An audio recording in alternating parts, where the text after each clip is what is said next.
this is going to be the beginning of Halfus Season 2. This time we have a subtitle, even. Oh.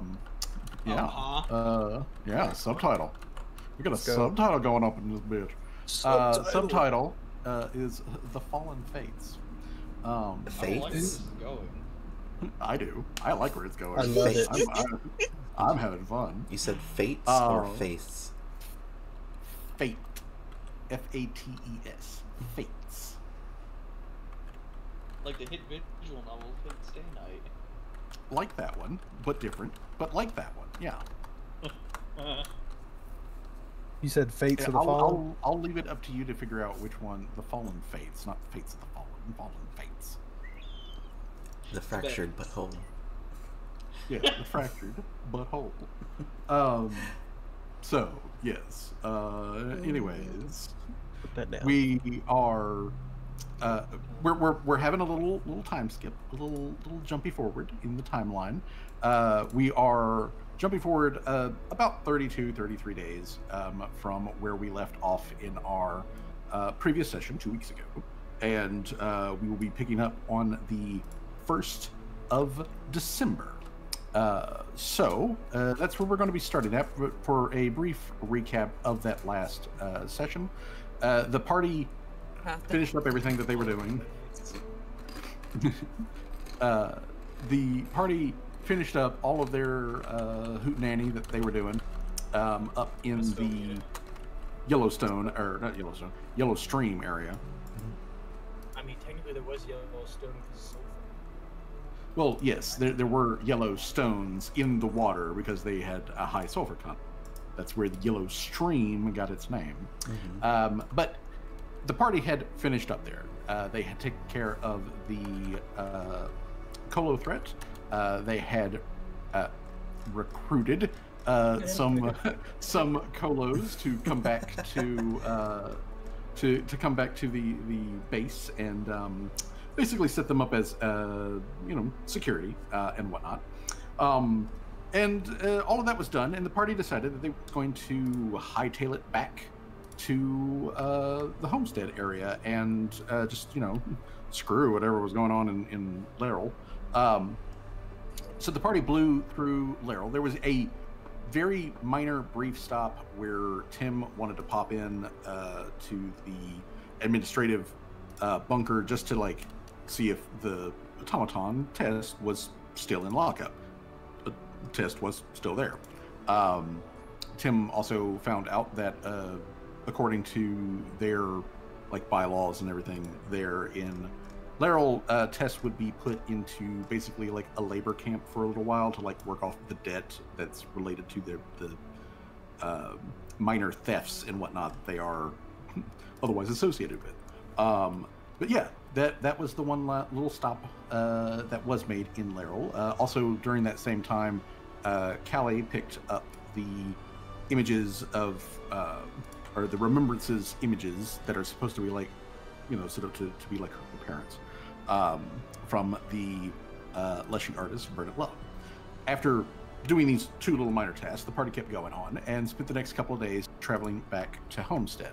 Along the way, they did come across the Venera woman who is named Alma. She was a merchant in Laurel, but after the stuff went down in Laurel, she kind of read the tea leaves and was like, I should maybe get out of town. So she packed up all of her gear and all of her stuff for her business. She is a craftswoman. She makes armor and weapons. Both of those are in quotation marks, but she does actually make actual weapon and armor. She is in fact a magic items crafter specifically. She also has the cooperative crafting feat. So between her and Callie, you guys can make up to, at the moment, 8th level magical items. You throw Manau into the mix, and as also a cooperative crafter, then you can also get alchemical items upwards of 8th level. So that's really the thing there, is that Alma was just pick up that other half of the crafting conundrum. She also brings basically a whole other business into the homestead area. So, as was noted, we've got multiple business owners and employers now in the homestead area, which is what we are officially calling this community, is just homestead. Previously the camp, now homestead, and it is in the process of actually structuring itself physically into a community. The Colos got introduced to everybody there. The main lead of this group of 6 Colos is a very burly Colo tribesman guy whose name translates in common into termite. He seems to be a reasonably relaxed dude, all things considered. All of the Colos, the charm effect that they were essentially wore out roughly about the time that y'all got back to the homestead. But the Colos were, however, though, very grateful actually to not be under the influence of Lamashtu anymore, and are ready to test this out, see how this goes. So Callie essentially put them onto security duty, and they started roaming around the area, just kind of poking their noses and stuff and sniffing around like the canids they are, and start learning the territory. Also, you guys found out that Halfus had shown up while y'all were gone.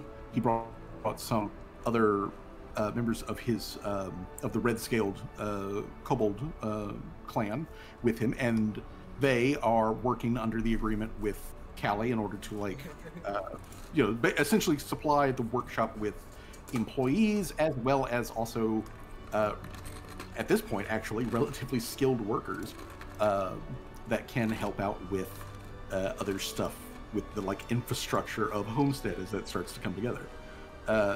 There was also there were also a couple of guys from the workforce that had come over to build the workshop in the first place that decided that they were going to move in. So there is at the moment the remainders of a semi-permanent little tent neighborhood, basically, that is slowly being replaced with more long-term structures and whatnot as they moved in family and all that sort of jazz. In fact, in the months downtime between then and now, there has been a lot of tree and underbrush clearing. This has been done under advisement occasionally from the woodswoman in Kablaka, who occasionally shows up, usually accompanied, and just gives her 2 cents on whatever the community is currently doing. She doesn't seem to have any problem, whatsoever with you guys developing the area or anything like that. You're not causing any sort of environmental damage. She's just kind of occasionally poking in to make sure that you're not causing lasting environmental damage. But essentially, a lot of don't raise here. Yeah, exactly. So a lot of stuff has been a lot of stuff has been cleared. There are a lot of new buildings that are currently in the process of being constructed. There's been a couple of new small houses essentially that have been built up, but there are several that are in queue right now, so that you've actually got quite a good number of that going on. The trails have been a lot of the trails have been smoothed out, widened into actual roads, as there has been actual real travel as supplies have come in and out of the area. So with all of that, I want to peek in first here though. Okay, so for Callie, what were the things that Callie wanted to get done during that month time period that she would otherwise have enough time to do crafting? Well, basically everything I just said to you in DMs. I want to get first. I think the most important thing out of all of them so far would be the portal door, the modified private workshop thing we need to discuss. I think that would be Okay. the first thing that she should get done, because that would just be beneficial to her whenever she goes out at any point from this point on to the rest of the game, essentially. Okay. And I probably would like to spend 15 days at the most. At the least, probably spend 10 days, but at the most 15 days to learn the cost for which I'm learning. Okay. And then I want to craft to integrate the crafter's eyepiece and the alchemist goggles into Kelly's bowl, because that would the benefits from those would be very good as well. And probably spending 10 days lowering the cost for those, and then spend the rest of the day crafting the rest of the like the 5 or 6 days or so crafting anything else, like the 3-peaked tree, the striking +1 3-peaked tree weapon, which would be MacGyvered through with all the other weapons that I collected up to this point. Yeah, MacGyver and all of those together.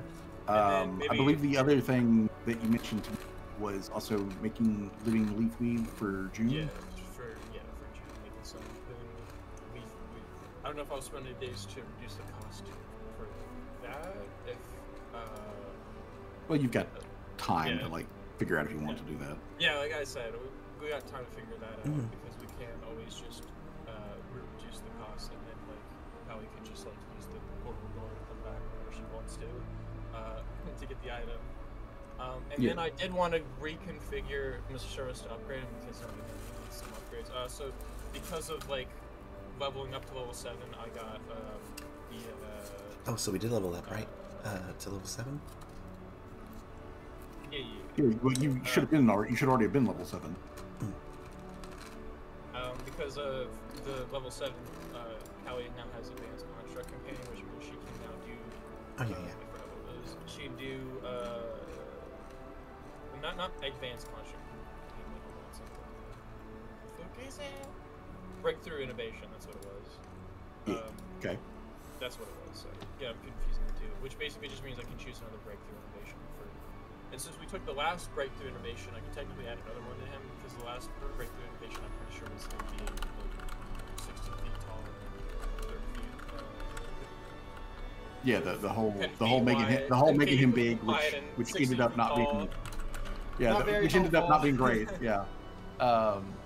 So yeah, you've got those free slots to figure out which innovation upgrade you want to make to Mr. Servos. Let's see here. I want to make sure that I've got.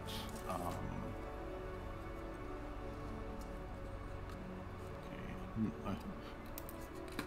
Pardon me while I crank up the archive. Yeah, just do some upgrades. Better, and then probably spend like the last few days, like I said, making that elemental animation danger one as well. Okay. I'm asking me to as well spend the last few days. Yeah. At which, for the elemental ammunition, I did some research on it. I believe I spoke to Danger about it through DMs. That as far as that stuff concerned, those basically each count as their own unique magic item. So unfortunately, you can't make them in like batches. You have to make them each individually. Yeah. Those are the magic bullets. We're talking about the alchemical elemental bullets. Well, the alchemical moderate ammunition was actually considered a magic, despite its alchemical nature. It's high enough in level that it counts as magic ammunition. Oh, I see. Yeah. That's the goofy part there, and I had to track that. Yeah, that is sources.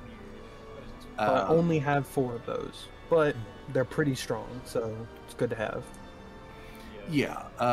And really, I think that the reason that was done, just like from a game design perspective, I think was simply to keep it in line with other like magic items and other like forms of ammunition, because otherwise you'd have a situation like what we have now, where like like Callie and Tim, with your daily regents, you guys could like pump out like 60 or 70 plus magic bullets all at the same time Well, it's if you wanted like- to, if like- it wasn't otherwise capped.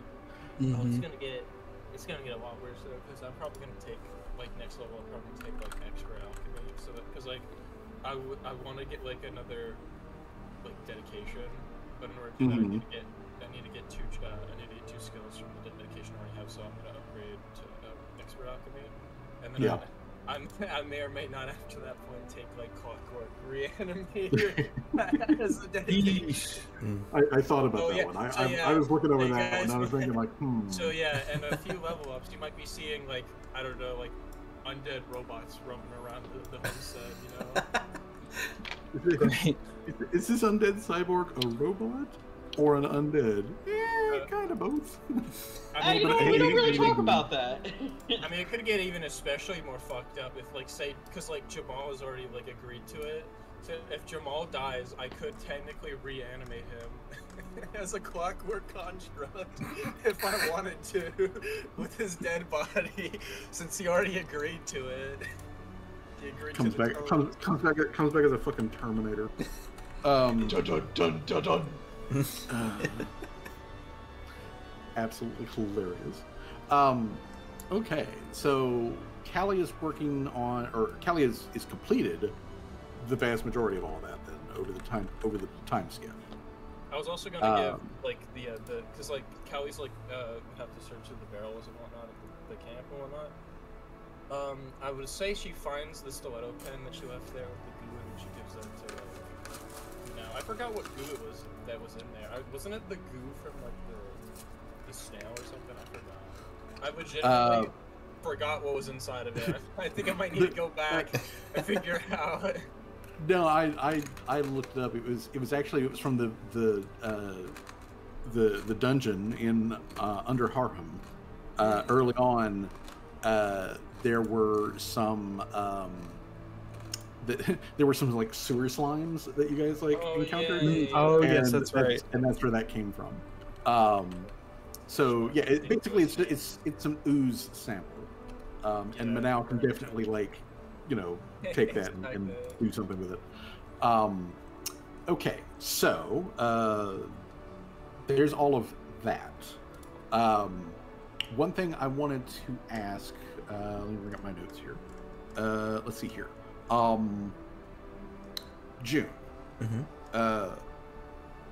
That delivery request that came in the mail when y'all guys got back.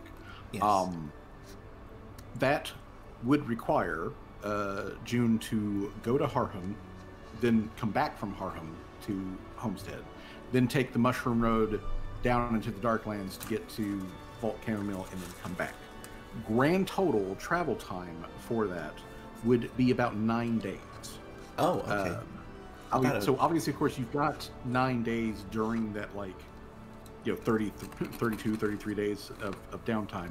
So I was going to ask the question of whether or not you had already done that, during that time span. That was... Sorry, I have a chip in my mouth. That was essentially my plan for the downtime, was to do that delivery quest. I didn't realize it was going to be that relatively quick, week and a half. Yeah, it is actually pretty quick, assuming that June doesn't linger in Vault Chamomile or whatnot. Yeah, well, which she definitely could. She's not exactly rushing, I guess you could say, it's like an urgent delivery, but that was essentially my I wouldn't say plan for the whole thing, but that's what she was going to do. She probably would have taken a day or two to rest and just relax after the ordeal at with the Kolos and the mine, and then she would go out and do that delivery thing, come back, maybe rest a day, and then go back down to, it's called Camille, right? Vault Chamomile, like the tea. And would anyone join her? She probably would ask, just because of how perilous it could be, if anybody would like to join, or maybe Torque or Gloria. Torque would definitely want to come along, and honestly, I think Gloria would, frankly, enjoy the opportunity to get around and move. Not the going to Harlem part, but going down the Mushroom Road to Vault Chamomile, because she can hang out at the inn with the nice nice mineral baths that's at the very edge of the vault. So yeah, she would go with you for bodyguard purposes. Yeah, and Tim would probably come with too, because there's some stuff in Vault Chamomile that he would need to get. All right. Yeah. Okay. And as far as anything beyond that, June would just, I guess, assist Callie with the leaf weave, I believe it's called, right? Yeah. Mm-hmm. Yeah. Like that process, measurements and all that stuff. Which actually, I did have one question about that. As far as Callie's concerned, is Callie is Callie basically just giving June a wholly new set of living leaf weave, or are you making one that's bespoke for Callie and then giving the one that Callie altered for herself to June, since it already automatically fits June? Probably the latter, the last one you said. So, okay. Because I think that kind of armor would be good for Callie as well, considering my play style now is kind of her being more separated from Mr. Circle as well. Okay.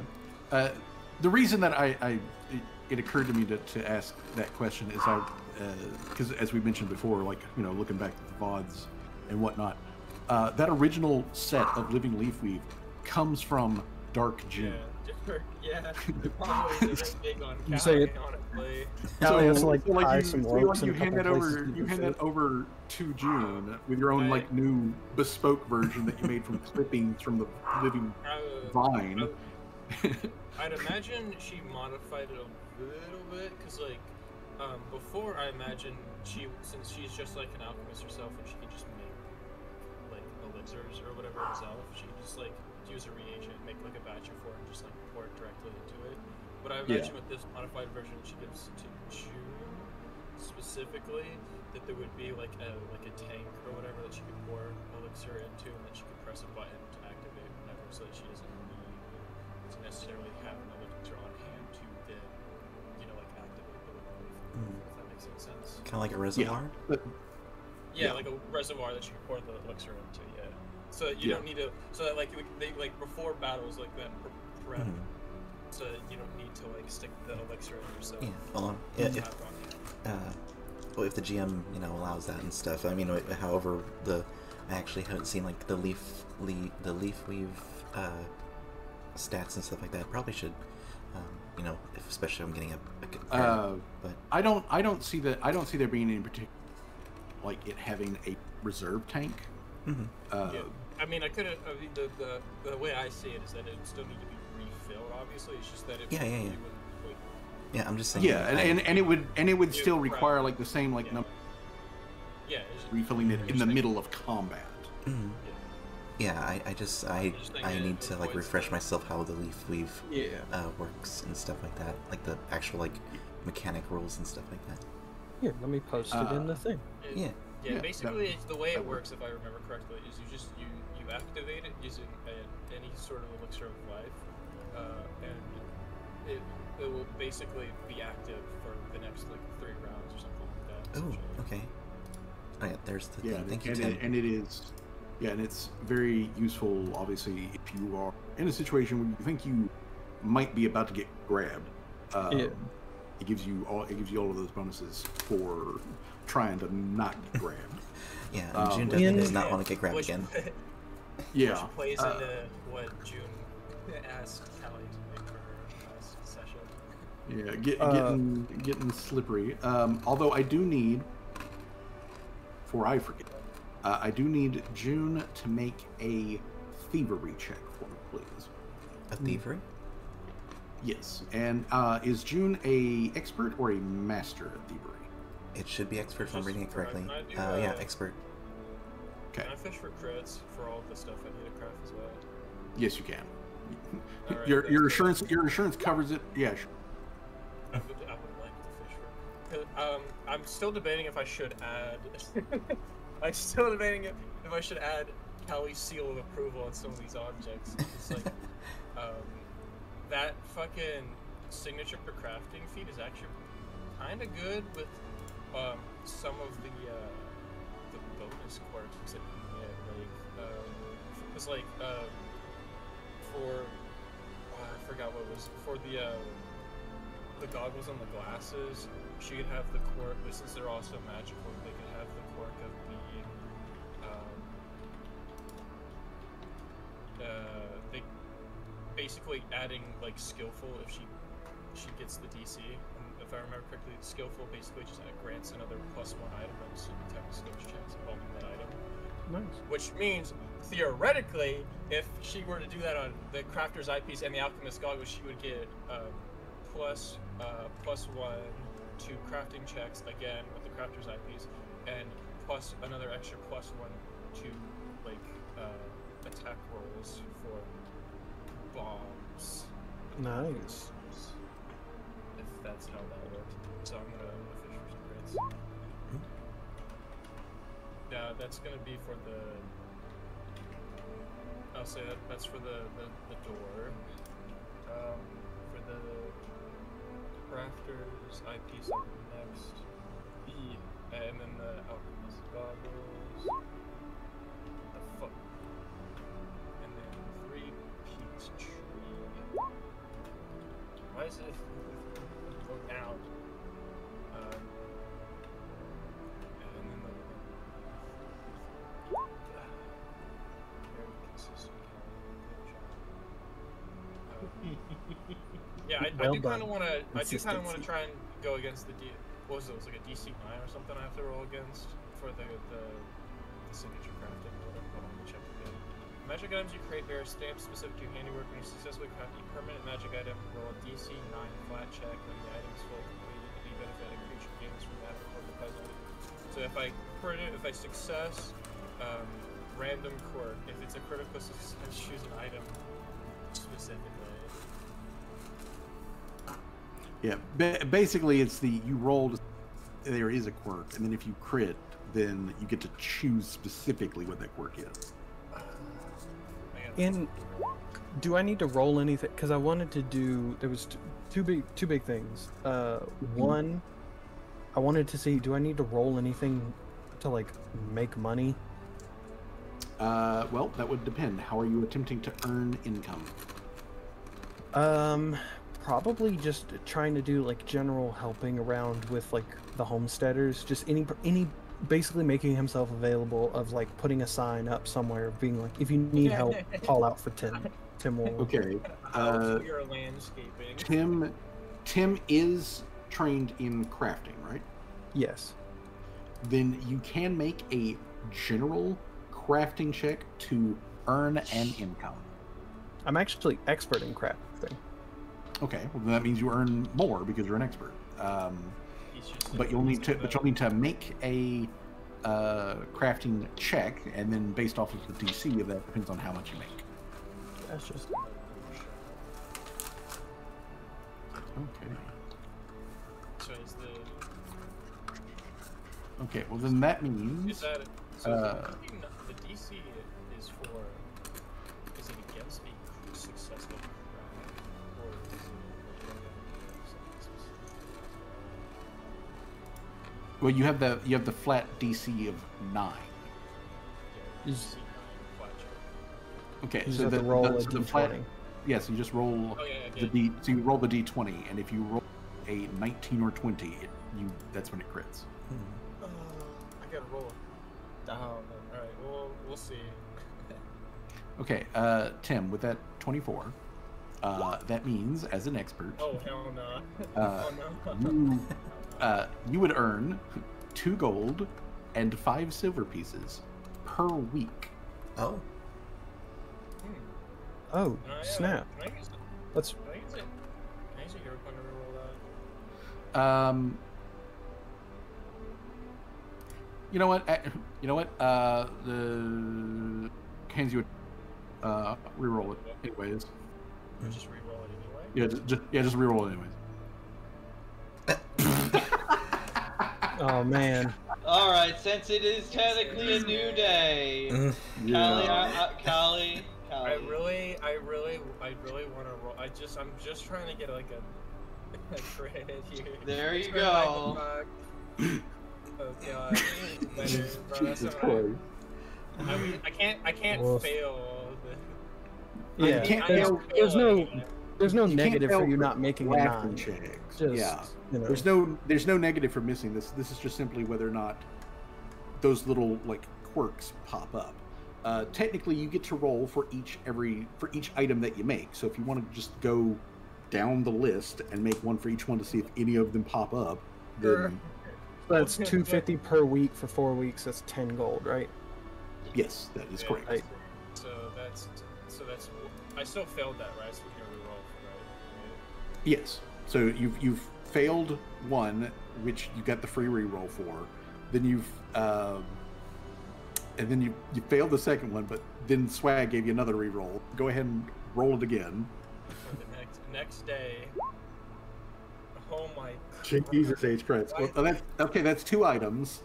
It's 2 items. So next item. Oh my god. Wow. Next item. Okay. Okay, there you go. That one's got a random quirk. That's 1, 2, Alright, 3, 4. That's your 4th item, whatever that was that you crafted. Okay, so I craft in order. It is the door, crafter's eyepiece, alchemist goggles, the 3-peak tree. So this is for the 3-peak tree that has a striking and a potency rune on it. Yep. And the GM gets to pick what. Well, he doesn't get to. Well, I mean, he can if you want. You Yeah, can, I- but you I- also get I- to roll a dice. he can And/or roll a dice. random if he wants to. Okay. Let me just see what would come up. If As I long roll as here. it doesn't get that one specific trade, and it's all good. As long as it doesn't. Go get ahead that and could you go ahead and roll that last one? one.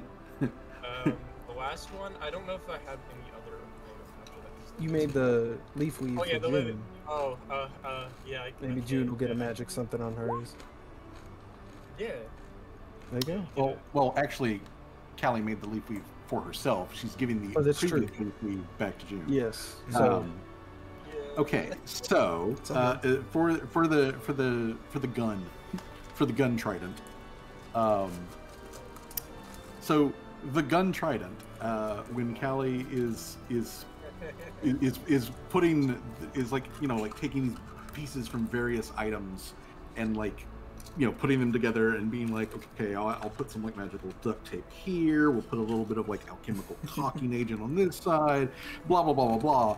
After all of that's like done and said, the little like point at the like the back end of the weapon, the butt actually, it has for some reason, for reasons that Callie cannot explain whatsoever, it has a point on the end of it, like a little point, that's not sharp enough to like do damage or anything like that, but that point is filled with graphite and it can be used to write. Okay. How very helpful. how Yeah. honestly, how actually kind of helpful. Yeah, I it can can actually. Take notes with your Right. giant gun. As long as it's not hydrophobic, right? It's fine. Oh yeah, by that's me. so. As You long know, as you know, it's not like- the voice like, for of real? anything that's like that. For real, a graphite pencil, that would be really useful, like underwater. Alright, so what is the... that is pretty... I mean, it is a trident, so it makes sense. Yeah. What is the living... I'm almost afraid to ask. The living leaf weave, which what I'm going to say here, trying to put this together, you're like, take some clippings from the original leaf weave, and then you're like, that's not going to be quite enough. Looks over to the side, sees your dad. Reach over, clip, and then like you start like getting all that stuff together, and it creates small flowers which have an pleasant aromatic scent that wafts out from it to about 10 feet. It just smells good. Ah. Alrighty. Fresh cut grass. Alright, not too bad for the things that it could have gotten. Yeah, of all things that it could have gotten, it smelled good. It magically smelled good. Magically smells good. Of all the things it could have gotten, it's pretty good. Tight. So, yeah. Okay, all right then. However, though, that was rather hilarious that like you rolled a d20 that many times. Oh, Yeah, that's- yeah, look at that. Look at all that. That's fucking bullshit, you guys. That is crazy that you rolled that many times before you finally got higher Yeah, than a friggin' 9. I think that's roll 20's D20. They just be doing that. Yeah. Bad my luck is. Alright, well, now I gotta. Oh, shh. I guess not for the Chronomancer. That's hilarious. Okay, so anyways, anywho, I do also want to like point out as far as like quirks and stuff like that are concerned, for Cali syrup, if you don't want a quirk, then you don't have to roll. You know, we don't even have to go down that road. Just decide that for this particular magic item, you don't want to even go for it. That's fine. And frankly, for if you guys buy anything from Alma, then default they're not going to come with a quirk. But if you ask for it, I will roll to see whether or not a quirk pops up. I'd imagine because like with the way it works is it's like a seal, like a stamp that shows that like Callie crafted it. So just like, she just stamps everything with like. Yeah, it is unique to Callie, and given Callie's, you know, like relationship with the Conrasu, whose body is mostly plant based, really. Yeah. Who recently had like a peach tree transplant thing going on, and is now like, you know, got a like sort of third arm that occasionally just sprouts peaches. So, booyah. I will say Alma helped me upgrade the rope that I put in my grappling hook. And we rolled to see if something happened with the rope. Well, let's see here. All right, I'm gonna roll a d20. Just flat I just shake, realized 69. something. Doesn't fucking Laria and Seamus need to? Are we gonna bring that up to the rest of the party yet, guys? That's up to y'all. I mean, we might. It's up to me and it's. Uh, Are you sure? I don't care. Danger. Go ahead. Alma, when she upgrades the rope, she lets you know that what she did was she went by Manau, and she got some elixirs of life from Manau to like to absorb into like the threads and whatnot to make them more pliable and animated and stuff like that. Basically, the same way that and it works exactly the way that it's supposed to work. However, it also occasionally just sprouts leaves from it. So while it is a rope, it looks kind of like a living vine. Sick. That's kind of cool, actually, because then it could be like very inconspicuous if you use it. Yes, if you were to like use it and like try to disguise it, especially amongst, blend in really well. Oh god, now I gotta set up the 3P tree. That's gonna be fun. The striking ring gives it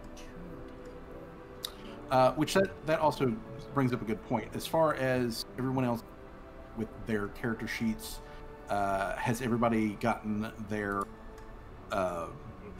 like striking runes and all of that other stuff like put onto their sheets?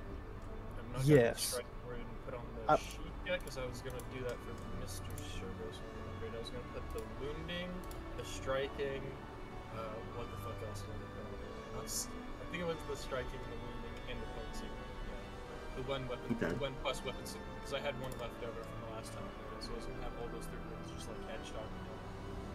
Okay. Yeah.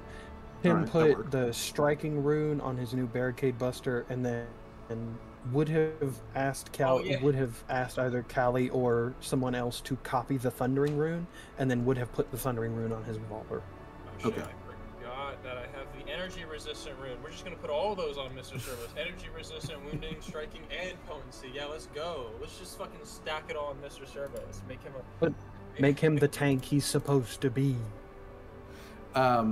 Well, while y'all are doing that, let's turn attention over to specifically Laria and Swag. So, Seamus, Yes. I believe you mentioned to me that you want to try to also do like some weapon combinations. Yeah, did jerry rig the laser staff and my scythe together. But did I also get the scythe from the big orc lady as well? Yeah, so you do have a spare scythe. The big scythe that you guys got from the Laughter of Lamashtu. It's just a +1 scythe. It doesn't have any other runes or anything on it. +1 scythe. So if your previous scythe is the better of the two, then Yeah, my previous scythe is better. so what I was thinking that we could do there is that you could just simply combine your scythe and the staff of illumination, the laser stick, so that your so that your scythe has those same abilities. It's got the flashlight end, at the top, that you could stick the specially made kaleidoscope on and just like flash bang an entire it can shoot lasers, that sort of thing. It doubles as a flashlight and an orbital laser. Yeah. For real. It's just it orbits really, really close.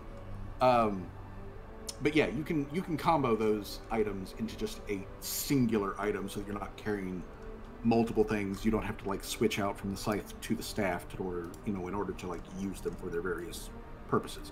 Combining those two items into a single item is 100% okay. Sweet. Was there anything else specifically that Seamus wanted to get done during the downtime? I did notice too that the branch that I have that lets me mix the peaches, it counts as another limb, correct? That is correct. Yep. Yeah, so I technically have 3 hands now. Nice. So I was thinking maybe I could go to town and keep a pistol hidden in my 3rd hand. What the fuck? Glocked up on the 3rd one. It's like in Total Recall with the woman with the 3 tits. Oh god. Yo, bro, dude, my favorite technically- line from that movie was like, "Girl, I wish I had 3 3 hands." When the guy was looking at her, he's like, just keep a pistol that's like hidden underneath my cloak from with like the so you just see like my 2 normal ass looking hands, and then suddenly out underneath the cloak you just see just a handgun. I'm gonna need help trying to set up my 3 peach. Is it possible to get her staff upgraded? Yeah, that's just me Upgraded. testing. Look at Upgraded that damage, how? yo. Upgraded in which manner? because I believe, if I'm correct, you've got a staff of fire, right? Yes, staff of fire. Yeah.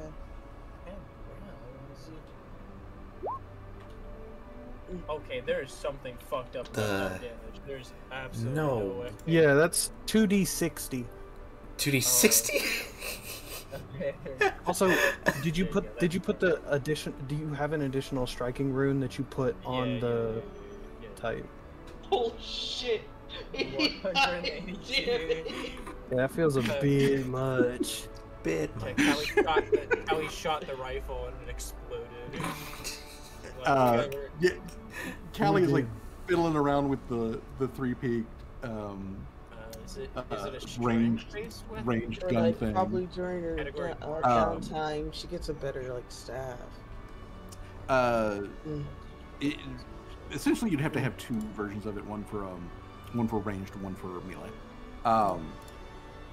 But as far as your staff is concerned, you've got a regular. Combine it with your musket so you can shoot a fireball musket. I mean, really, that would actually be the best thing to do, is to just combine it with your rifle. Slap them together. You know, so you basically you pull out the rifle, and then you've got a fireball launcher. It's funny because fireball, right? That's funny. everybody else Yeah, I is putting mean- together weapons, and Tim just comes back with a bigger gun. Like, he sold his blunderbuss and came back with a rotary cannon. He was like, "Oh, we were supposed to be putting them together. I just bought a new one." No, wait, hold on. Well, but also think about that though. You come back with a rotary cannon. That means that you bought multiple rifles and had them all together. Yeah. Now, Tim, imagine this: your rotary cannon with my arcane stance, and I'm channeling fireball through your rotary cannon. Are you saying like? Are you saying Napalm like rounds. she can combine her staff of fire with her musket? Yes. Yes. You could combine those into a singular item, which amongst other things means that it does cut down on the amount of bulk that you're carrying. It does mean that you don't have to switch from the staff to the rifle in order to like use either one. It functionally, you know, like they still have their own individual abilities. Like that doesn't change. Your rifle is still a rifle. It still, you know, requires you to load it up and to fire it and everything. But it does mean though that essentially you could, you know, fire the rifle, and then instead of reloading, you could like switch to the other trigger and then shoot out a gout of flame. Yeah, Nice. do that. Sick. Yeah, so like Yeah. basically you just have an underslung flamethrower attachment on the bottom of your gun. We spent these 30 days getting we were like, we almost got trounced in And I should be the able fight to with Lamash too. extend its We're getting range stronger. too, if it's just the fire. Shit, I fucked that up. Hold on. Yeah, if you have a ability that your spells, and then you get extra spells that come specifically from one of your items, like the spells that you get from the staff, Yeah, those do affect it. Yeah. These two feats. Yes. It depends on the spells, though. Yeah. You can like for that first one, it says that you can extend the range of the spells if the next action you use is to cast a spell that has a range. If the spell normally has a range of touch, you extend it up to 30 feet. The spells that are attached to your Staff of Fire are the cantrip Ignition, which already has a 30-foot range, and Breathe Fire, which is a 15-foot wide cone. Little mushroom lady just Yeah. fire. So, Like, whoa, oh, whoa, like hey, really, whoa. the widen spell is the one that is like the crazy one here, because activating any of those abilities, staff is cast a spell. That is the action that you actually use with the staff in hand. Does it also work with this as well? Yes. I mean, you gotta remember, Laria, that And, I'm combining my orbital laser with my. And then sight. she also has this. Yeah. Those are the old names. Oh, okay. Produce Flame is now called Ignition, and Burning Okay. Hands is now called Yeah, 'cause of Fire Breath. frickin' But they're mechanically the same thing. Yeah. So And I'll go into your sheet at some point later on, and I'll update those names. But otherwise, yeah, those all from the gun. Then I guess let's just combine it with the musket, and she just do her fire spells with it. That's Awesome. funny. Fire spells from the gun. Jay, you said you were back, right? Yeah, I had to try to log in on Roll 20. I was having trouble with that, and then I was discussing something with my mom, still trying to get a bed. Okay, I got you. You know, deal with that because that's important to your health and everything. But is there anything that Jamal wanted to like take care of during the like month-long downtime? I kind of wanted to say Jamal. Jamal at that point, trying to understand everybody better. Anyway, I'll just kind of one day we just take a day to just hang out as a squad. Yeah, everybody just hangs out and like chit chats and like reminisces about that time that Swag suplexed a 7 foot tall demon possessed pregnant woman. So yeah. Callie, when that's happening, was like, so like, how did the date with my dad go? Oh shoot! Yeah. Tim just straight's like, oh. And then Callie also like eyes her dad as well as like, you didn't do anything weird, did you? I think Larry would be like, there was a date? Weird? Callie looks at her dad, he's like, I thought I told you to... What the fuck? Callie looks at her dad and is like, I told you that, what the hell? I've been in the workshop all day. Plan? I had the whole chart and everything. You didn't go through with the plan?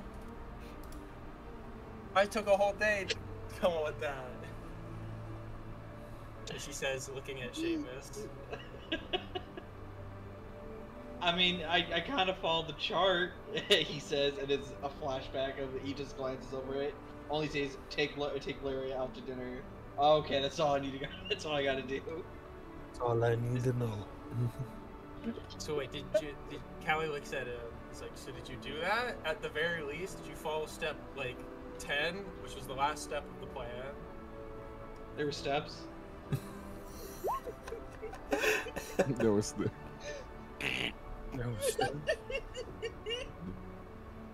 Yeah, I did think so. Yeah.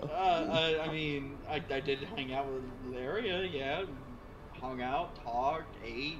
Yeah. I mean, I don't know what else you want. I mean, Rome wasn't built in a day. Rome wasn't built on a date. What's a Rome? You'll find out when you're older. Jesus Christ. Oh my God, just stands up. It's entirely possible there's actually a city named Rome. It's Oh, on the map, but I just haven't looked at. It's entirely possible. Like Boston. Yeah, like Oh Boston. my God. Yeah, I'm walking here. So fucking tickles me that you guys could go to Boston. Going to Boston. But so plant-based people. Did you have plant-based good times? I guess Seamus looks at Laria. Laria was not aware that it was a date. She just hung out with Seamus. And Seamus just thought like, hey, all right, I guess we're just gonna hang out and just have dinner and just chill. Let the magic users just hang out. You know, I mean, I guess. Recharge your mana, all that sort of stuff. It was just Kelly's plan. Everybody else was looking over like, ooh, they went on a date, and then everybody else was just Who like, died? these two were just like, Oh, Josh. It's no, Yeah, it sounds like Sarah. His internet's kind of garbage. No. Callie couldn't handle the fact that we didn't follow the plan. No plan, no good. Yeah, so like that was the whole thing. She had an elaborate plan to get them to date each other, but she didn't tell them. So because she would think because she would think the person that obviously don't do reading to be like, let me give you my step to how I want this whole plan to go out. Seamus. Okay. I won't listen to this because I can't read. I can't read. I do think it's kind of funny that the two spellcasters are just like, wait, this was supposed to be a date? What?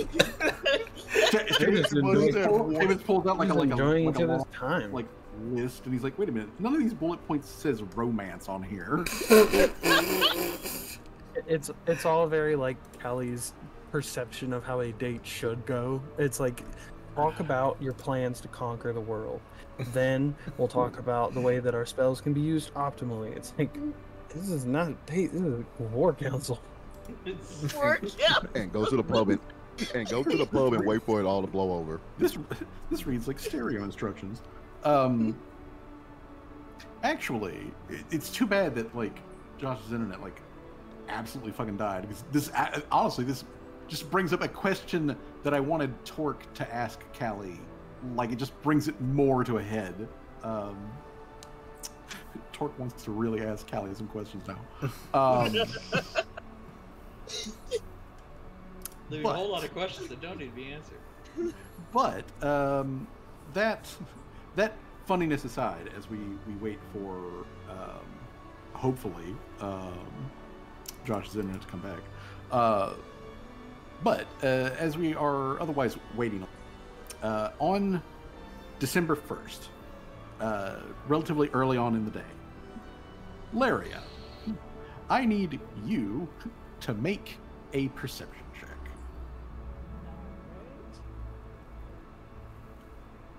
Perception.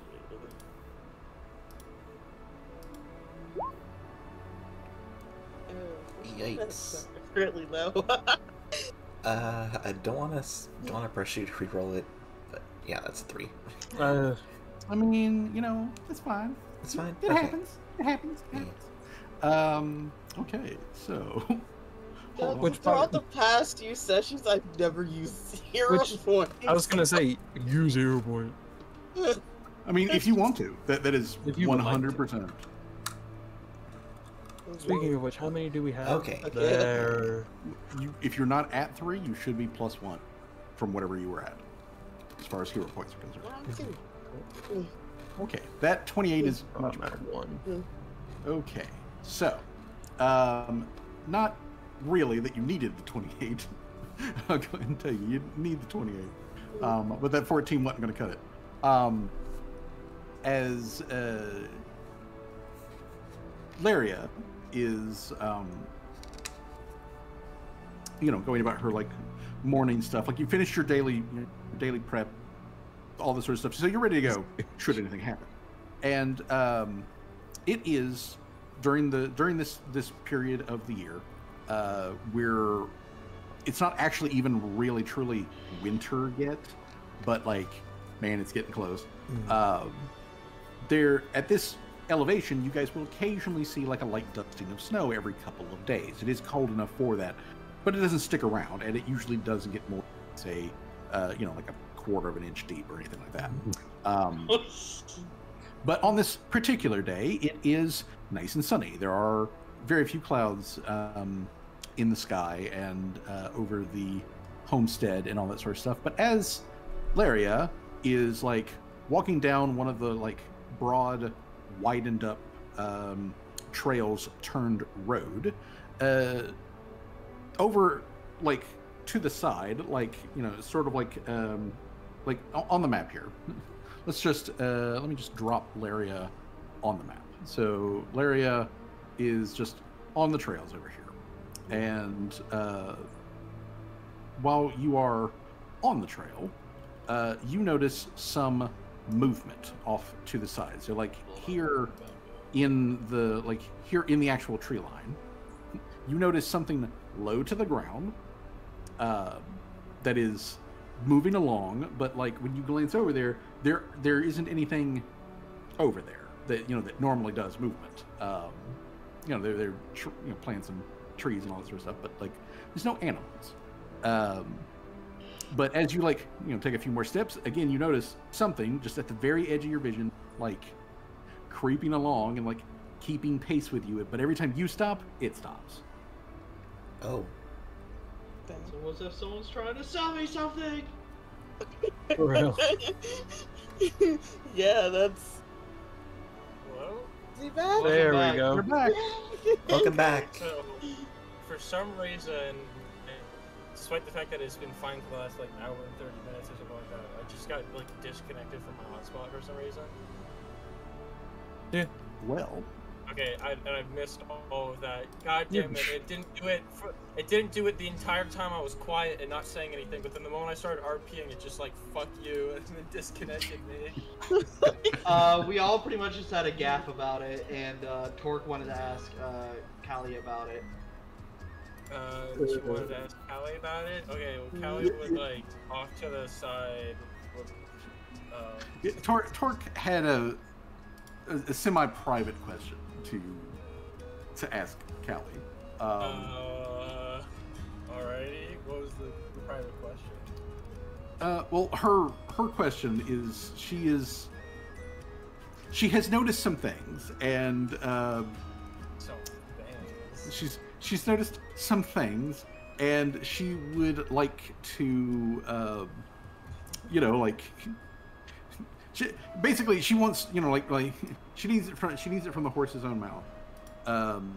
As far as Callie is concerned, is that okay, so the whole thing with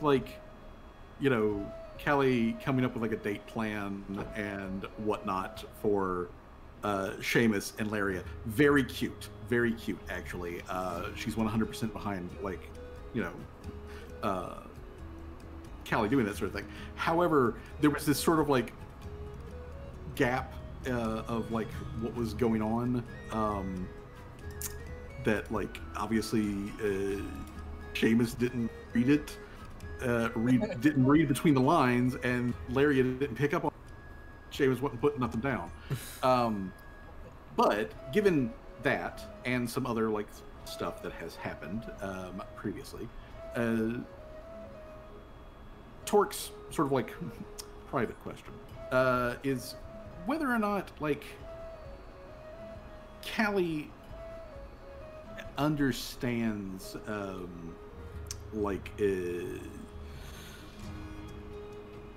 romance and sexuality and that sort of stuff. If Torque, you can't hear me, right? It's not scripted, right? Yes, yeah, can hear you currently. I think if she was asked, she would be romance, sexuality, what is that? Would be that kind of answers the question, actually. Yeah, that was the whole joke we were talking about. Yeah, that tracks. Yeah, that tracks. You would not understand it. Torque didn't want to raise a fuss of any sort of thing, and she would explain to Callie that also hey, that thing that happened back up in Yellowstream with the serum and everything really just kind of prompted this sort of thing to bubble up into her mind, and she's really been thinking about it, and not exactly she couldn't think of a good way to approach the conversation, but now that Callie has had her birthday and is no longer a minor, Torque feels mildly more emboldened to ask some of these personal questions. And so essentially Torque is just curious to know is Callie Arrow Ace or something like that? Where does she fall on the spectrum of her preference of partner? if any at all. If any at all.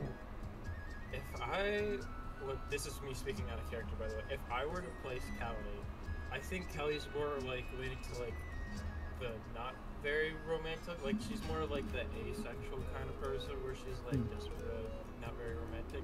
Because I think in her mind, she would think romance kind of like not very like not like a childish manner, like where she thinks it's like icky or whatever, but more like marrying someone and having a partner means splitting up her empire of the world.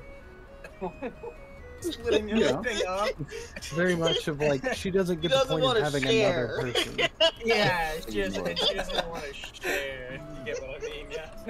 Yeah, and that's that's honestly that's very in character, and I totally valid. But yeah, it was just sort of the question that popped up in Torque's mind. If she were to date somebody or ever be in a relationship, and I think she would tell Torque this. She'd be like, even though she doesn't understand very much, she kind of like understands how her mom and dad kind of did it. It's like, this was her chair, that was his chair, this was her napkin, that was her napkin, that's his napkin, this is his towel, that's her towel, you know, that kind of thing. Yeah. That's, I would imagine, you know, her parents being very intelligent and have that kind of system in place. And so she has this, they were very organized. Distorted version of just like everything needs to be split up and like divided. His and hers. I get it. She would explain specifically if she were ever to date someone, they'd have to understand her greatness and that she, whenever that she essentially, that she wants everything essentially. Okay. But she's never. But you also understand that she's never really. She would also explain to Torque that she's never really felt that way for anyone, so she doesn't really know. It's not her area of expertise. Totally understand.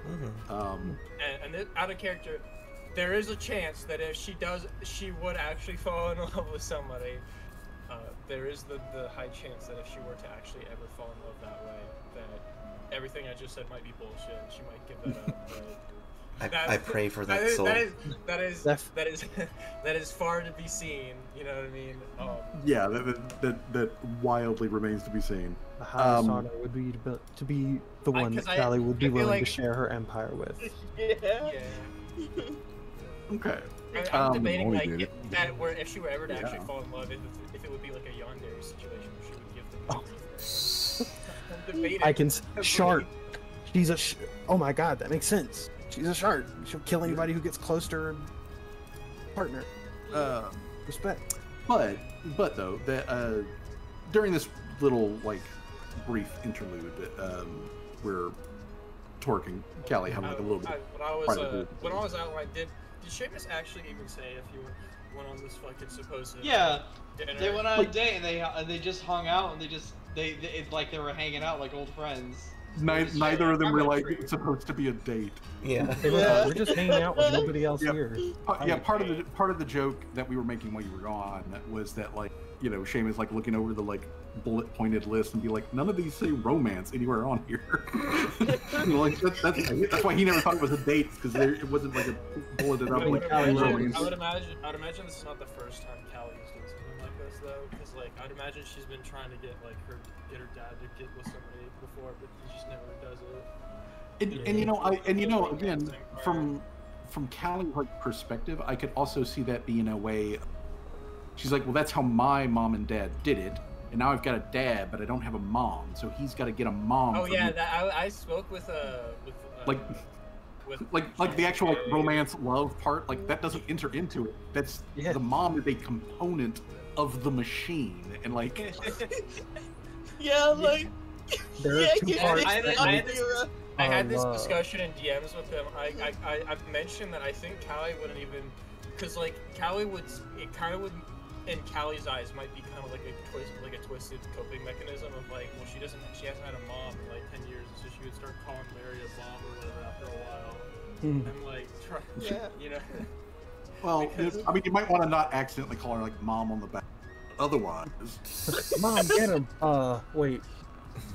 Mom, I'm dying. Because I was thinking, like, the reason why she would try to get, like, Larry specifically with, like Seamus is because she's trying to get the two immortals in the party together. Not to A mention, mom- there's like some magical Aw. interest overlap and that sort of stuff. A mom she can never lose and a dad she can never Yeah. lose. Yeah, Oh exactly. god, that's heartbreaking. That's kind of what I meant by it's kind of like a fucking twisted like Coping mechanism with her. Jeez. Yeah, I can definitely see that. But also during this little interlude, Torque does apologize to Callie for like sort of accidentally putting her on the spot back there in Yellowstream, what with the serum and all. But she's still very like grateful though that Callie allowed her to have that. But while all of that is happening out on the trails with not Mom Laria, Yeah. there's something. Yeah. There's Not something. Mom. I guess they're That caught is- on what's happening with her. So Laria, relatively early in the day, on the 1st, is on the trails on her way somewhere. She may actually be on her way up to like Glory's actual campsite or whatever. But as she's just walking on one of the they've cleared out and smoothed and like really delineated out like this is going to be a fucking road at some point. So it's a nice broad. You've got like a good view, but on either side you've got where the trees and the bush are still very much like untouched trees and bush.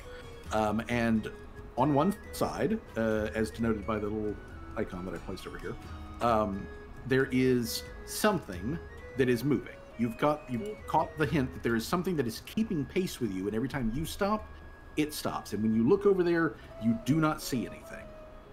But there is definitely something that is moving right there on the edge of you, keeping pace with you. It is attempting to be as stealthy as possible, but you have detected its presence. Who's this happening to? It's To happening. Laria. Yeah.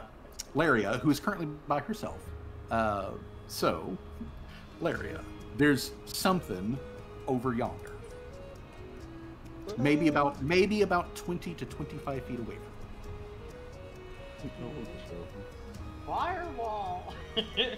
She's gonna cast like read the air. Okay. All right. She is like just gonna stop for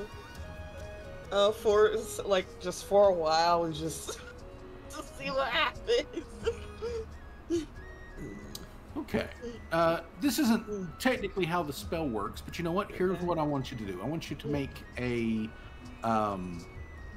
perception check with that +1. Okay, so a 21. All right, so from the 21, I'm going to say that, like, you get the vibe that whatever this thing is that is keeping pace with you, it does not seem to have any ill intent toward you. So it doesn't look like it's out. So it's not like, a predator that's like stalking you, or, some sneaky weirdo that's like trying to mug a mushroom that's walking down the trail. It doesn't mean you any harm. That's the vibe that you're catching. That is the vibes. What is Laria's actual perception bonus? I think it's really low. It's 11 in the circle. Okay, so that means you have a 21 perception DC. Okay, so versus Laria's 21 perception. Yeah, hers is low, I think. Okay, so again, you're like, all right, doesn't feel like anything's trying to like jump me. Guess I'll keep walking. Couple steps. You sense motion again, and it comes closer. It comes within. It goes from 20 feet out to 10 feet out. It is just off the edge of the trail. Yeah, she's like being in the bush. cautious while walking. Let's see here.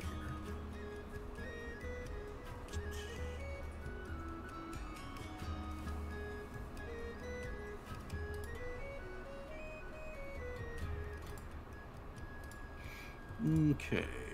Yeah, if it like she's like cautious, and if it does like try to harm her, All right. like it's Well, close to armor. as as again, you like walk a couple of paces. Out of the side bushes, you notice like some of the like taller weeds like moving and whatnot. And when you glance back over in that area, you see the low branches or stems of low-lying like bush and whatnot like that kind of part and like right at everybody's ankle level. So you see that kind of like part, and you see a animal skull like through that part. Looks like a like maybe a porcupine or some other like large rodent adjacent kind of skull that is through there.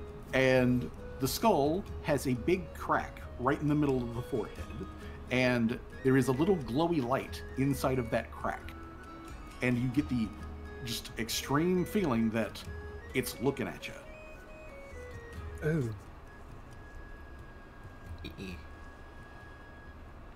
The glowy thing in the skull. Yeah, the glowy thing inside of the.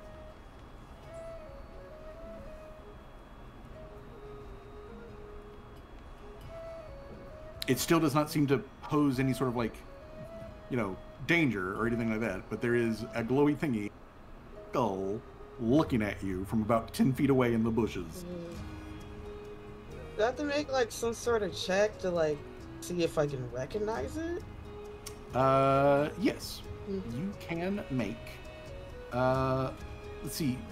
Larry has got mercantile, right? Yeah. Okay, so mercantile lore is not going to have an effect, but let's see here. Is Laria trained in Arcana? Yeah, she's trained in it. Okay, then she can make an Arcana check. All right, it's pretty good. Okay, so with an Arcana check, as you're like squinting at this thing, I'm like, what the hell is that? You get very much the feeling that you're not looking at an undead or anything like that. You are, in fact, looking at probably some sort of natural construct. Natural in that it is made out of like natural bits and pieces, like rocks and bones and other things, rather than one that is made out of like metal and gears and all that sort of jazz. So construct of some variety that is made out of natural materials. And it is clearly intelligent.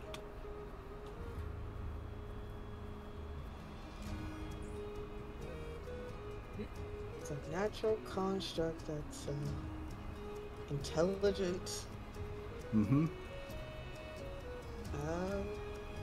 She would like try to like talk to him, like she'd probably say like, "Hey, are you following something? Is there something you need from me?" Sir, I have the police on speed dial. The skull lifts up ever so slightly, and then it bobs up and down, like nodding its head, like yes. Oh, so it is following you. Stalker, throw it in the lake. Throw it in the lake. Fireball! Stranger danger. It then it then parts the bushes, and out from the bushes steps a little guy. Just a little dude. Just a little man. I mean, he's not like cute by any means whatsoever. Is it smaller than her? She's like really short. Well, counting Larry's like mushroom cap, yeah, it's shorter than she is, by like an inch or two. But what you are looking at here is a roughly humanoid form that is like almost wider than it is tall. So it's kind of like built like a dwarf. And there are some animal bones that are mixed in with clumps of dirt and mud, which are then covered a bunch of plants and moss and stuff like that. And on the front, it has a skull of like a like I said, like a porcupine or something that belonged to a relatively large rodent-like animal that has a hole or a crack in the middle of like the forehead, and that's where the little glowy light is coming out of. So the skull isn't really the head, it's more like a hat that this thing is wearing. Cubone. Yeah, it's very Cubone. It's very Cubone. I was thinking of Cubone. Yeah, Like so mask or something. Yeah, so imagine a like made out of like dirt and bits and things Cubone, just coming out of the bushes, and it nods its head, or it nods, so that the skull like bobs up and down, and then it reaches to its side and it pulls out of like a little satchel bag it has, and it opens up the satchel bag, and then it pulls out a fucking Rolodex with a bunch of cards, and it starts flipping through the cards real fast, and then it turns the Rolodex towards Laria, and you see that written on one of the in common is the word yes, and then like it flips some more cards, and it holds up again, it says help, and then it flips some more cards, and it says me. So I can understand English. I can understand comic, but can't speak that. Yes, it can understand it, and it comes equipped with a little Rolodex of written in common little cards that it can communicate. This little gremlin's kind of cute. But it can't. But it can't speak. Can we keep him? I like how everyone was like going like from like cast fireball, throw it to like, then it's like, oh, can we keep him? But it points at the me card. Well, like it taps that, and then like it flips another card, and on the next card it has the word Gopo written on it, and like it taps Gopo, and then like it points at itself. His name is Gopo. We need to tell. She just says your name is Gopo? It nods. To June, to Citrus's point earlier, though, I mean, the reason why we were like cast fireball on is this did start. You got to remember, this did start with her being followed. I know. Of the woods. I'm just teasing. But Gopo, assuming that is this creature's like actual like legal name or whatever. Its government name. Yeah. It turns to the Rolodex, which, for everyone's elucidation here, the Rolodex and the cards and all this stuff, like this stuff was printed. Like it's not like handwritten or anything like that. This was like printed and crafted specifically for this creature to like flip through these cards. And like to the office for this. It flips through some of the cards and like breaks them, like it. So it's holding like multiple cards between different fingers, so it can like flip real quickly between them. But like it breaks it up and it says not sure, trust, please, and then like it flips again, and it's like escort, Gopo, home. She would say, where exactly is home? It holds up. It holds up one of its little like bony like fingers, which isn't a finger bone, by the way. It's just a bone that's roughly the size of a finger. But like it holds up one of those, and like you can rotates and points in a direction, which Laria would know is that it is pointing north and ever so slightly east. It's a gremlin adventure. It's pointing up northeast. say. Yes, mostly north. Okay, I see. So I'm looking at the map and like, okay, I see what maybe where northeast is. Yeah. But yeah, it is pointing, and it's like home that away.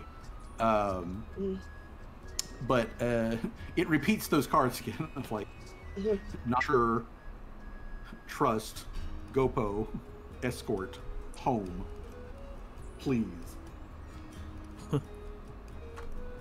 Gotta help.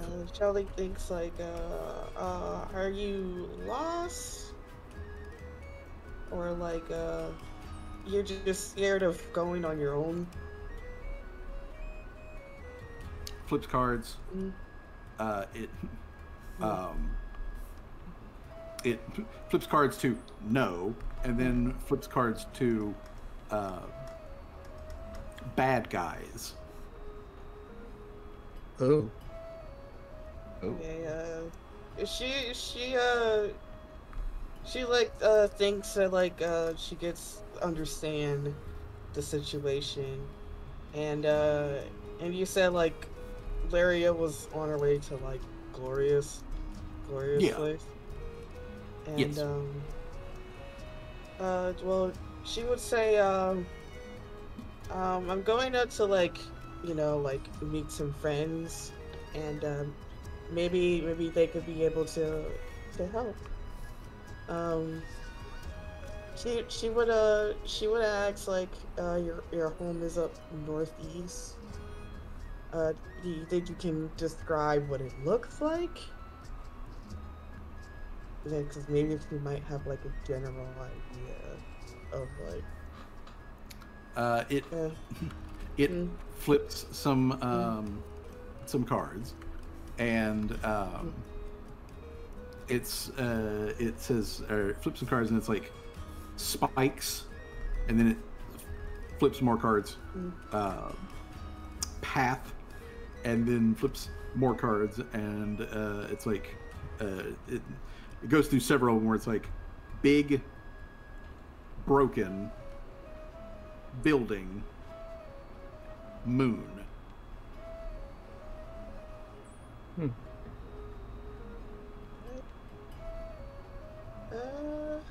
But I have to make a check or no? Yeah. Make a society check. Society. Because you do live in a society, and that's not going to be good enough. Can you guys hear me? Yes. My internet, Yes. I can hear you. my Yes. internet is fucking itself up. Damn. Everything. You just cut out there in the middle. And he's gone. Damn. Every What? other word. There we go.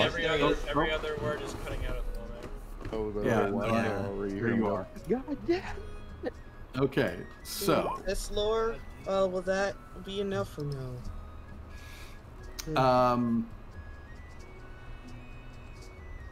that doesn't really give you any hints either. Okay. Well, she would just say, that doesn't really ring any bells, but, maybe, like, some of my friends will be able to understand.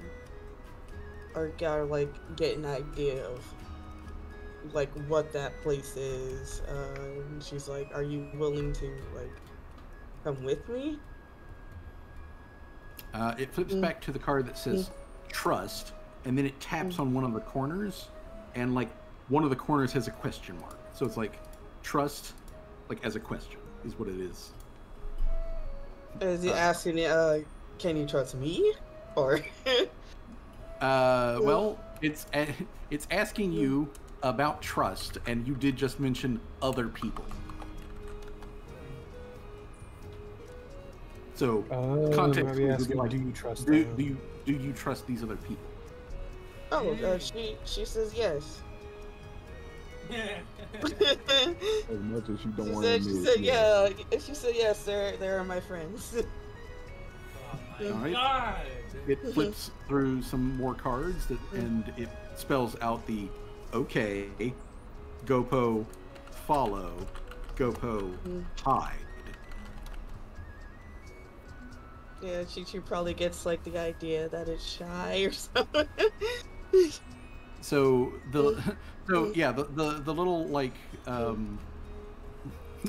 primal cupone slinks back into like the off the trail like woods and just follows Laria as Laria goes back over to the like campsite.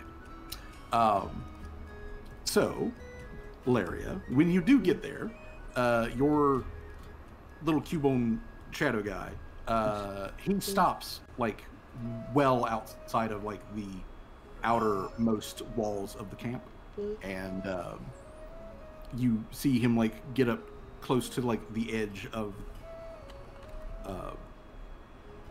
the palisade walls, right there where the main opening is, and then he just like sploots on the ground and basically just kind of like merges with the ground, so it looks like a small pile of grass. Oh, that's cool. Yeah. Wait, who does? Gupo. Okay, sorry. I'm just like I said. I'm hearing like every other word. It's cutting in and out. I might have to watch the live though. It's okay. No problem. Okay, that's fine if that ends up being the case. Shit happens. I'm guessing like Torque is there too. Yeah, Torque's there. Gloria is there. Basically, everybody who is, you know, like a combat capable character is currently here at Gloria's main camp. You know, Sir Han's here because he's still basically living out of the greenhouse. Even Rusi is here at the moment. You know, because you guys are all gathered up together and, you know, like just having a time. And Rusi also wants to get to know, like, you know, his sister's like friends. So he's also been, you know, taking the opportunity to just hang out and get to know who the hell you people are, and all of that jazz. So yeah, everybody's over here at the camp. Golpo, like I said, he stops at the palisade wall right there, like next to the gate, and then he just sploots, and his natural camouflage just merges him. So if you were to look over there, all you would see grass mound. Yeah, just like a little grass mound and like maybe a bone that's like partially sticking out of it. So if you didn't know he was there, he's basically invisible. Yeah, she would go to Torque first because she's like the most friendly. Party. She would like just like bring her to the side and be like, "Hey, Torque, there's like something I need to talk to you about," and like, yeah, sure. She would just tell her that like she met someone like walking down the path, and she would say like they seem really shy, and they like approached me, and then she would tell them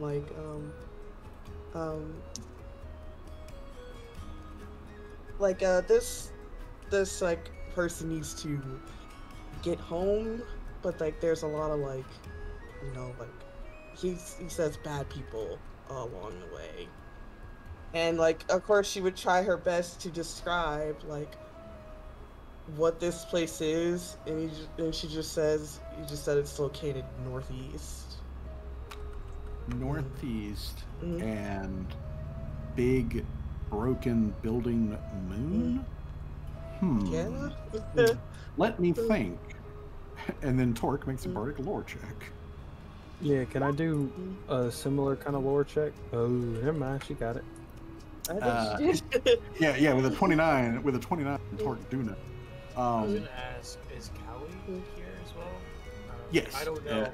Everyone is currently here at the like camp here. Larry is just like talking to Torque like in private, like aside. Yeah. She just approached Torque first because Torque's, you know, like the friendly one. Sorry.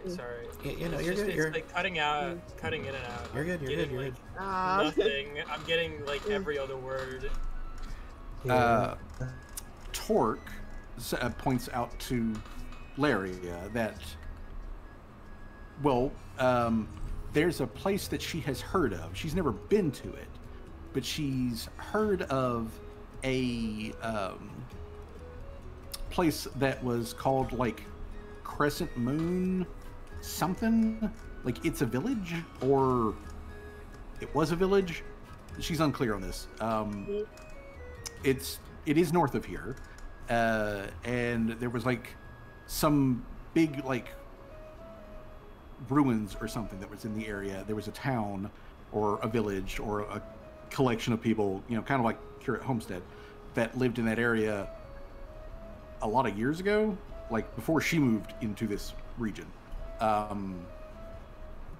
there's like there's an old road and trail leads up in that direction. Is that maybe what this guy is talking about? Because like there used to be bandits and whatnot out on that road, you know, but we kind of took care of those bandits back when we blew up the fort. So yeah, she would also like tell her like the guy's name too. Yeah. She's never heard of a GoPro before. A GoPro. Do you explain what GoPro is? Yeah, she does.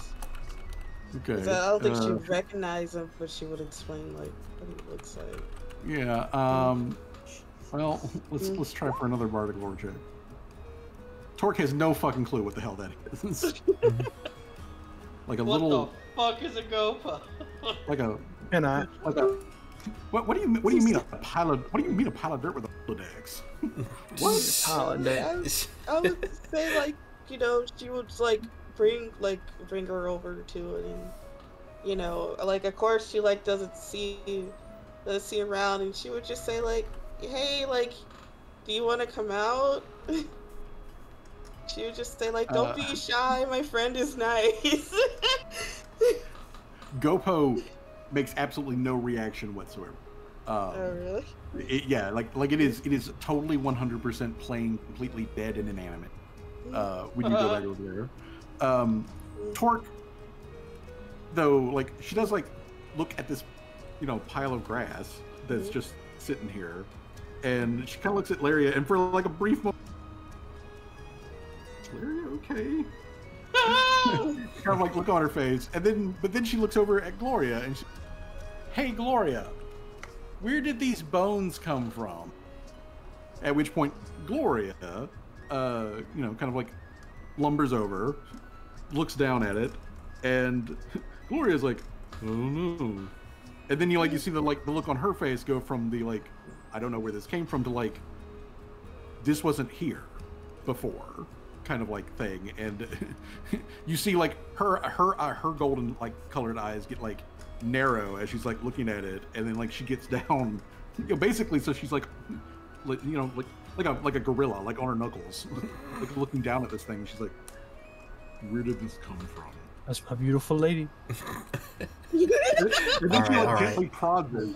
And then she like gently prods it with like with one finger, which does cause GoPro to like open up essentially, and like you see the skull hat thing like pop out of the grass. The little glowy bit inside of it, like at Gloria, looks at Torque, looks at Laria. Both Torque and Gloria are just like, the fuck? And then it like boomps back into itself and goes back into like, I'm actually just a pile of grass. Don't look at me. Don't look at me. Perceive me not. Do not perceive. I would just say like, yeah, that's GoPro, but I did mention he seems very shy. Can I do some kind of like some kind of check to see if I recognize what he is? You can try. If you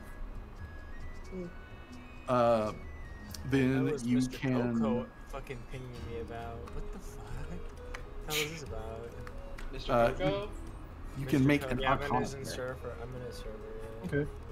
It is to get full information, you're gonna need a higher than an 18. Eek. Oh don't. I would say that Tim. So I have to ask: is a anybody else construct. seeing this or no? Seeing what? Yeah, I mean, like I everybody would who's assume, there. like Tim is with. Oh, so wait, everybody, everybody's there. So I just everybody, noticed- everybody is there. Laria comes in, like do talks to check as Torque for a well. moment, walks Torque over there. Then Torque calls over Gloria, which gets everybody's attention. So yeah, if anybody wants to make checks, you can make Arcana checks. I'm just asking. 'cause, How's like, that? I don't know what's happening. I have no. I'm just asking because I have no idea what's happening right now. It's okay. Yeah. It's okay. Yeah, you're good. If you want to make an Arcana check, go. Bam. Okay. I mean, really, that 32 is going to make it here. Yeah, I'd imagine, right? Okay, so Swag. When you see the little like skull, bit like bubble up out of the thing, and like look around at Larry and Torque and Gloria and everything, you don't know, and Jared. it bubbles back down. It first of all, you realize, okay, this is an arcane style construct that is made out of like natural materials and it's like me. whatnot, but it is very much not a natural creature. Golpo here is a small size, so that everyone is clear on this, construct who is intelligent. Golpo only speaks the language of his creator, but he knows multiple languages. So he is capable of speaking. Point that out. He is capable of speaking, but whoever made him, he only speaks that language. He understands, however, a whole shit ton of other languages. And Can like I we said have- to Laria, he's got a little Rolodex with multiple languages on it for him to communicate in. So you know that one, he is just crammed, filled with magic. Most likely, Golpo here is a spellcaster of some sort. Whoa. The Can primary reason that a spellcaster would want to make a thing like Golpo here is basically for assistance whenever you're doing the big rituals. So Can we he see is basically a bespoke magic ritual robot helper. Yeah, can we see if we can have Golpo like speak the language he does know, and see if any of us in the group can recognize it? I mean, I have the ability to translate. I mean, if yeah. you want to try to get him to speak, but as of yet, Yeah, the task is to try other to than get him to acknowledging come the fact- out of his yeah. grasp. Currently he Right. basically he's curled up into a ball and is just like trying to pretend that he doesn't exist. Yeah, Tim. It's like trying to lure out a dog. You're just like, come here, boy, come here. Yeah. You're like, Tim you has a gotta high do it. diplomacy, so could Tim be like, "Hey, buddy, we just mean, want to yeah. talk to you a little, maybe more straightforward." Then I would ask you, Tim, to make a diplomacy check. The DC that you are shooting for here is a DC 24. You're close. I will.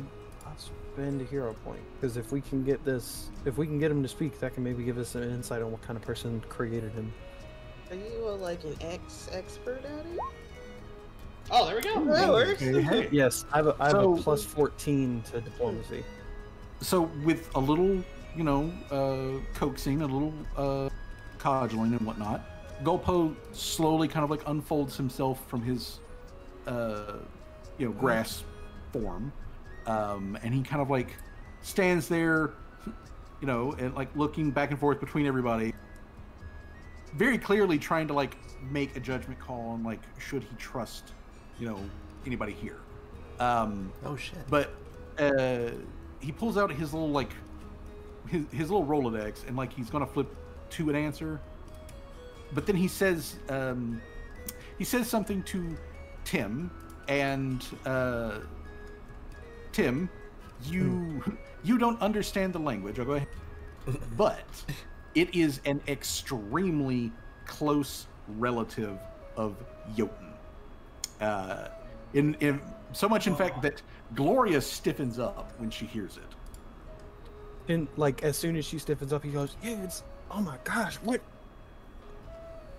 So like, because I mean, like, you know how you know, somebody who's got like an extremely thick like Gaelic accent is technically speaking in English, But it's You can incredibly clearly hard to understand. yeah, but it's incredibly hard to understand. It's like that. It's like an extreme dialect of Yoke.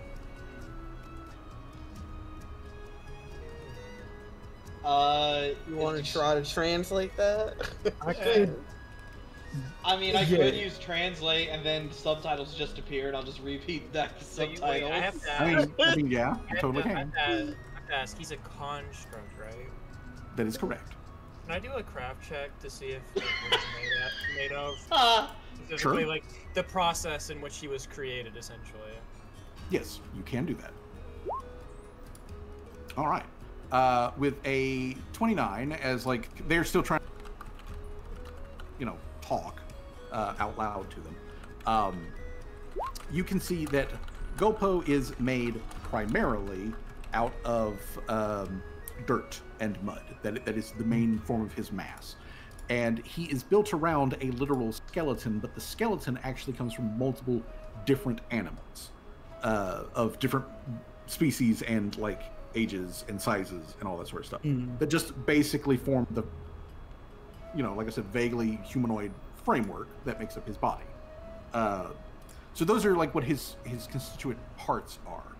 But as far as like if you wanted to say make your own Gopo, you would need, of course, like the physical mass to do that, and then you would need to perform a highly specific and very old ritual that is known to like primarily like wizards and witches and whatnot, and they, if legends be true, they learned this process from the druids, like way back in like the ancient history times. So some back in the like the mist of legend, it was when the druids were just like, hey yo, wizards and or witches, here's like how you make these guys. So yeah, this is basically a arcane version of a like druidic homunculus sort of like deal. That's pretty cool. The main difference between them is that the wizard homunculus, the arcane version that Gopo is really fucking smart. Like this guy could beat Callie at chess. Whoa! But can they beat Dr. Tremors at chess? I mean, Well, that depends. Does Dr. Tremors have a gun? Dr. Tremors can beat anyone in chess so long as he has a firearm. Even Callie at chess. I mean, that'd be crazy because Callie is super smart. Oh, that got me really good. Callie is like really high intelligence. This thing actually eclipses her on the intelligence scale. Oh, damn, bro. That's also- You're telling me these fucking bones and mud are outweighing my intelligence? I can't Well, believe the- Charlie's the- like, the- I'm the bone- absolutely disgusted. The Yeah, bones I and think the Callie bones and is mud, not the smarter bones than and me. mud are. I mean, if you Callie really would be want to get actually literal about it, to believe if that. you want to get literal about it, the bones and mud are really only actually holding the intellect. It's the like arcane spirit that's inside of it that's got all the like smarts. Spirit. Okay.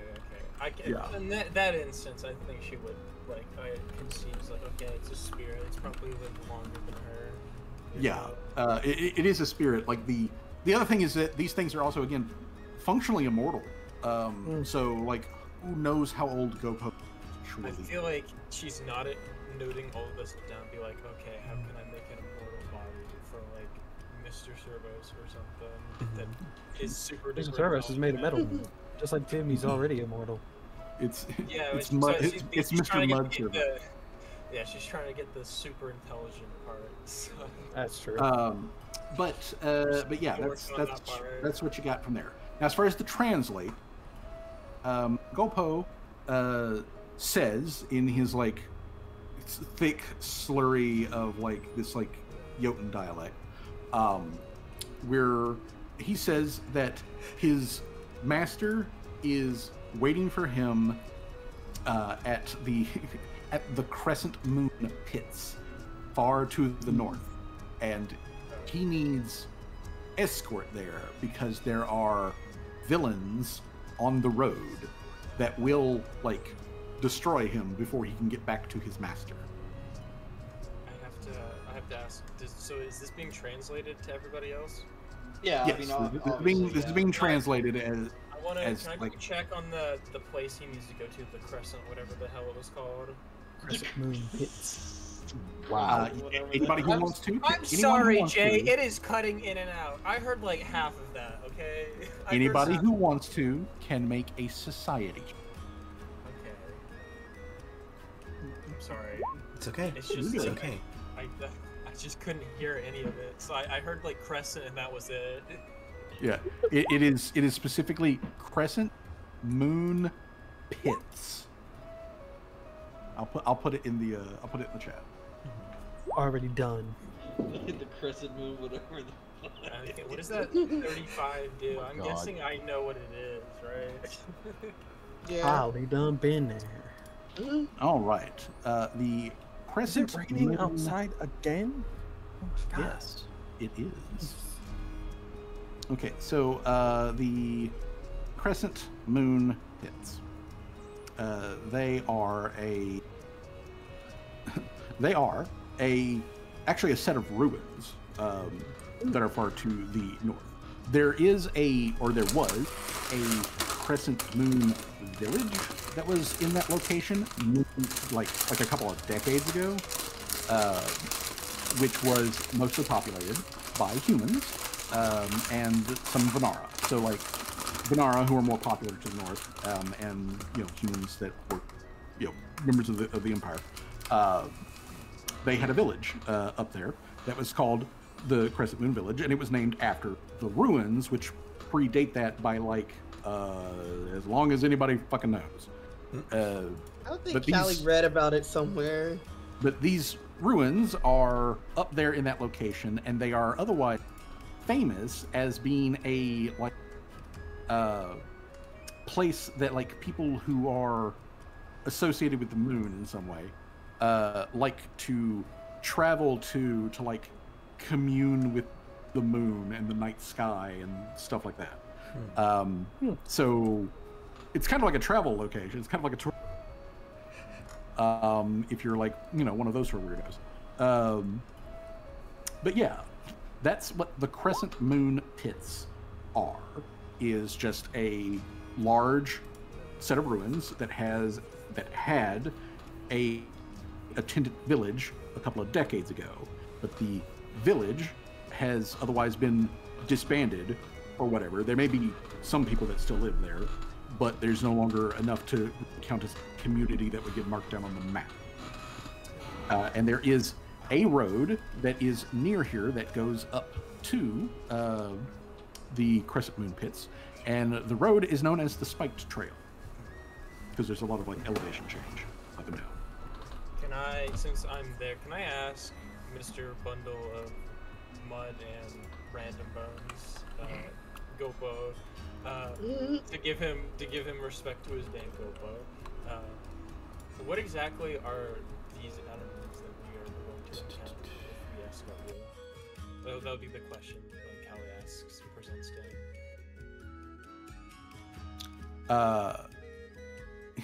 He says the word Stygira. And he also says the word Sugathi. Sugathi. These are all in like old Jotun, right? Like old Jotun. Yeah, like this is old Jotun. So if there's like a common name for them now, who fucking knows? Can I? I guess I wouldn't be able to. Callie would probably look at like Gloria and be like, "Did you get any of that?" Gloria nods. Gloria knows what a Stygira is. a Stygira, she explains, is a kind of like a weird magical thingamabob. Like it's like a person, but it's not a person. Would I be able to do an arcane check to see what he's talking about? Well, let's see here. For the check, because as Gloria tries to like fumble through a description of these things, you get the feeling that what she's talking about is like some sort of fey creature. So, what would it be? Did you say Arcana or something else? Nature. I got a 2 in it, but fuck it, we've all. Damn. We're doing nature check? Nature for the Stygira. They are a fey type. Okay. Oh, I'm sorry. yeah. It's just like everything cut out. Yeah. Everything cut out. I got like the back end of all of that. You're I good, get you. sir. You're good, sir. Oh god, I hit nature and I don't know. Hey, nice. Bam! There we You go. got that 20, baby! Let's go. Hey. I'm sorry Okay. that I hit that like 30 seconds ago. It took a while to load. The water spirits now. Took a minute to load that 20. Hell yeah. Okay, so the Stygira are a very uncommon sort of fey creature, and they have a association with earth element, and they are also like related to gemstones and things like that.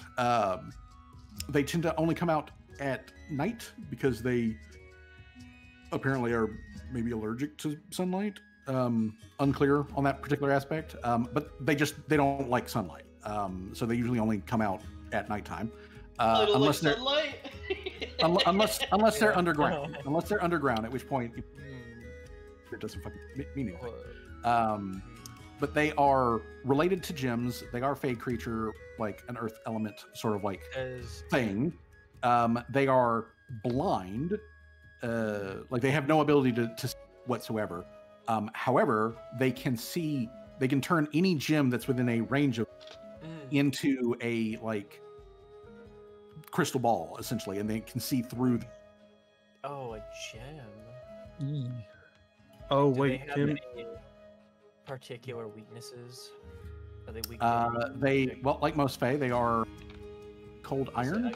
Yeah, I was about to say cold iron. But while they are weak to cold iron, because they are earth-related Fae, they are extraordinarily resistant to everything else. Oh, fuck. That sucks then, yeah. Yep. They are extraordinarily tough. According to Gloria, while she's never encountered a Stygira herself, she says that she was told stories when she was young that you could pick up a boulder and throw a boulder at a Stygira, break on the Stygira, and the Stygira would not even fall over, let alone be damaged by it. Dang. So yeah, these creatures, they are Fae. They have their own like hoo-ha that they do. They are magic users beyond the fact that they're also like ridiculously tough physically, but they're also magic users. I think my next question then would be, why is a Stygira chasing after you, Mr. Made Out of Mud and Bones, Gorpo? Gopo. Once again, Callie does not remember Gopo says that the Stygira don't care about Gopo. Gopo is beneath their notice. What they do care about, though, is Gopo has a gem that he was sent to fetch by his master, and he is trying to return that to his master. Okay. They do care about the gem that he's got. Okay, I'm hoping this wasn't. I'm not asking. Like, this isn't repeat information. I'm only like, with everything cutting in and out, you could have easily said this, and I wouldn't have caught it. I'm sorry if this is repeat information. You good? Just making sure.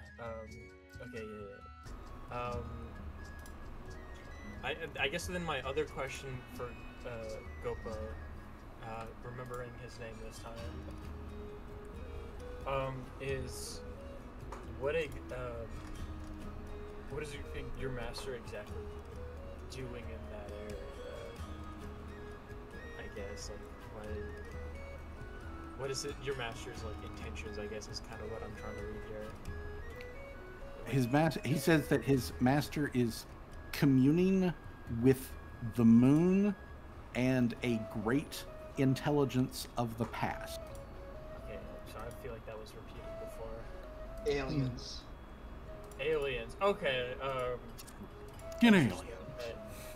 Okay, like I said, I'm sorry, guys. It's just No, you're good. Cutting in and out. Tim would try and attempt to ask Gopo, is there a specific road that you know that they're on, or a specific area that we can try and get around, or is it just as soon as we get near the area where your master is, they're there?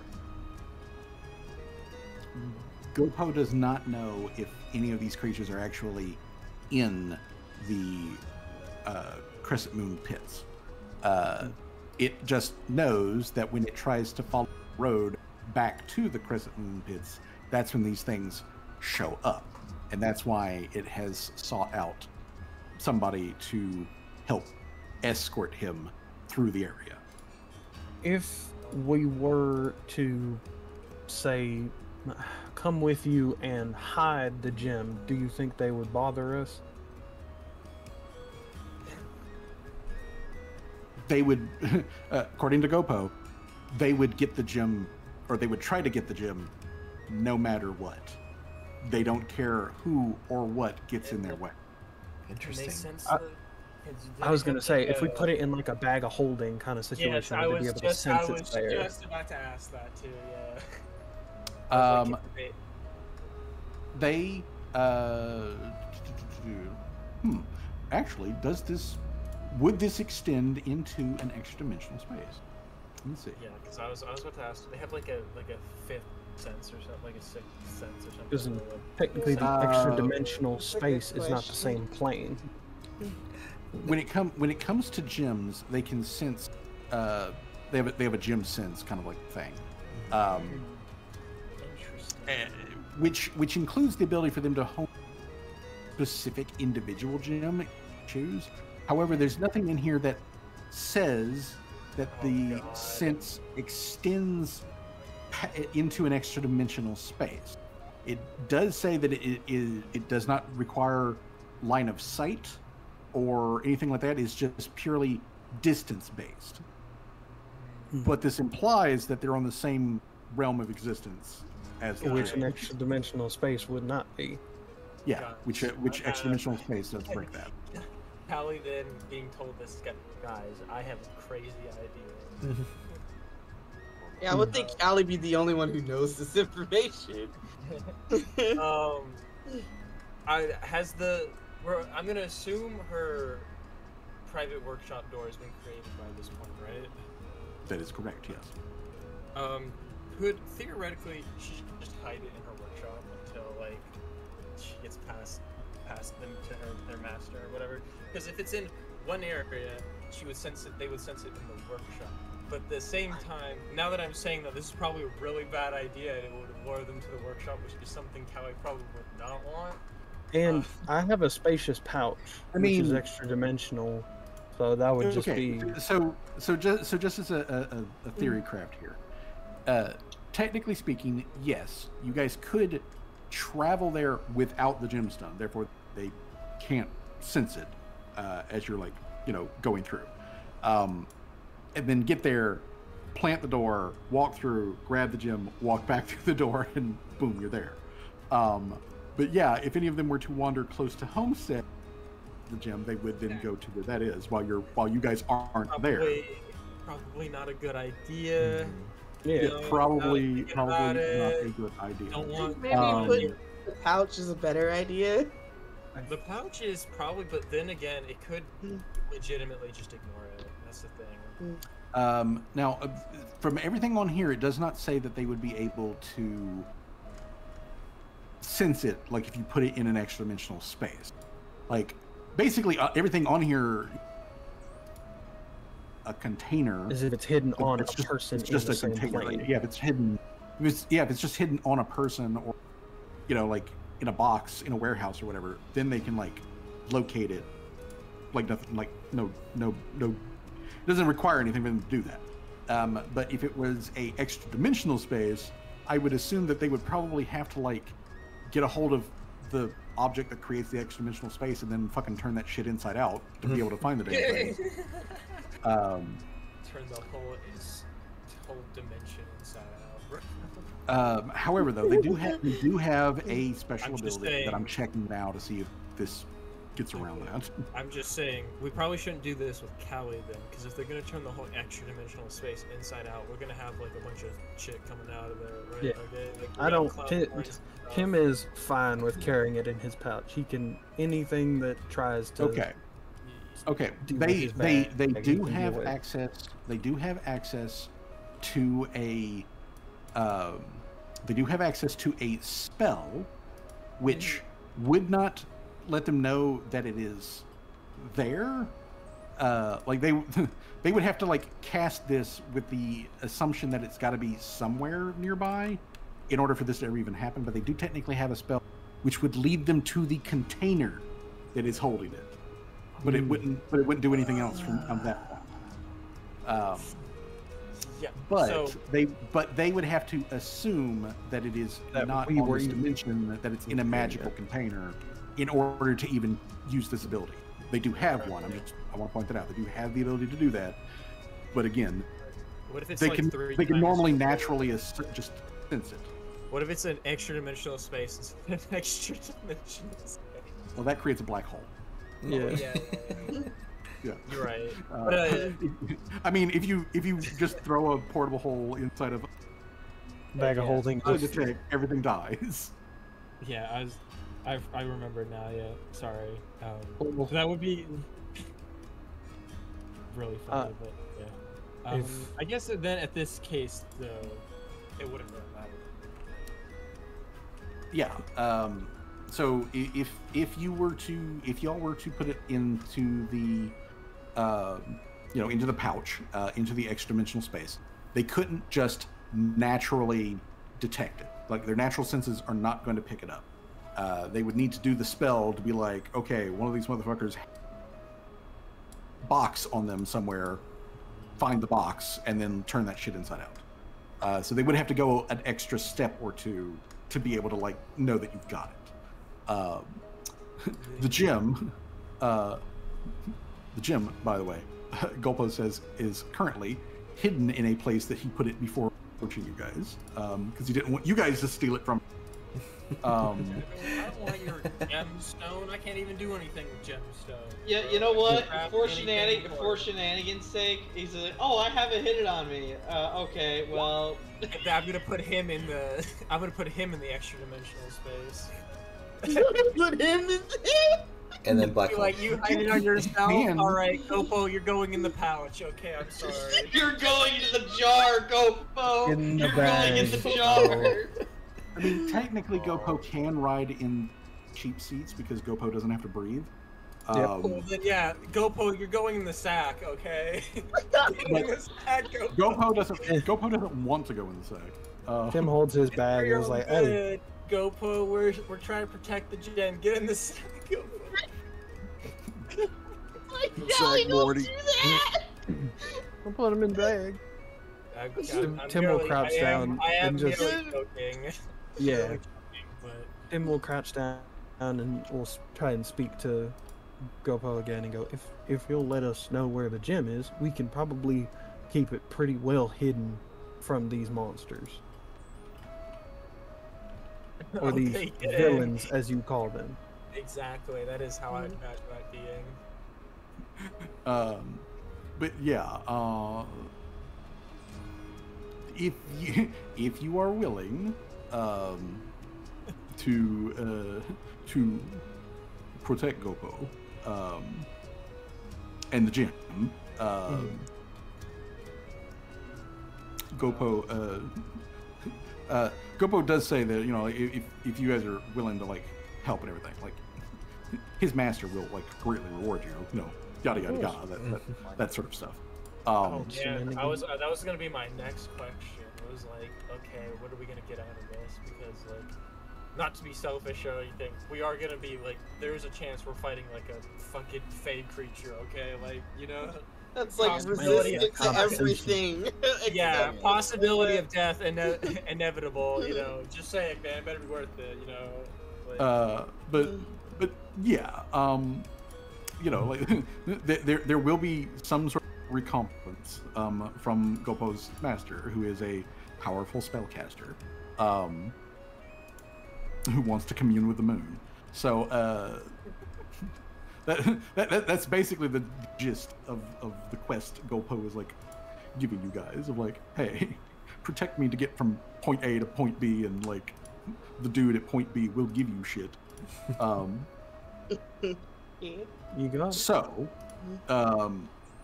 then the question that I would like to ask to the party is that, assuming that the party decides to help Gopo with this. What? He's gone. Oh, it's cutting out again.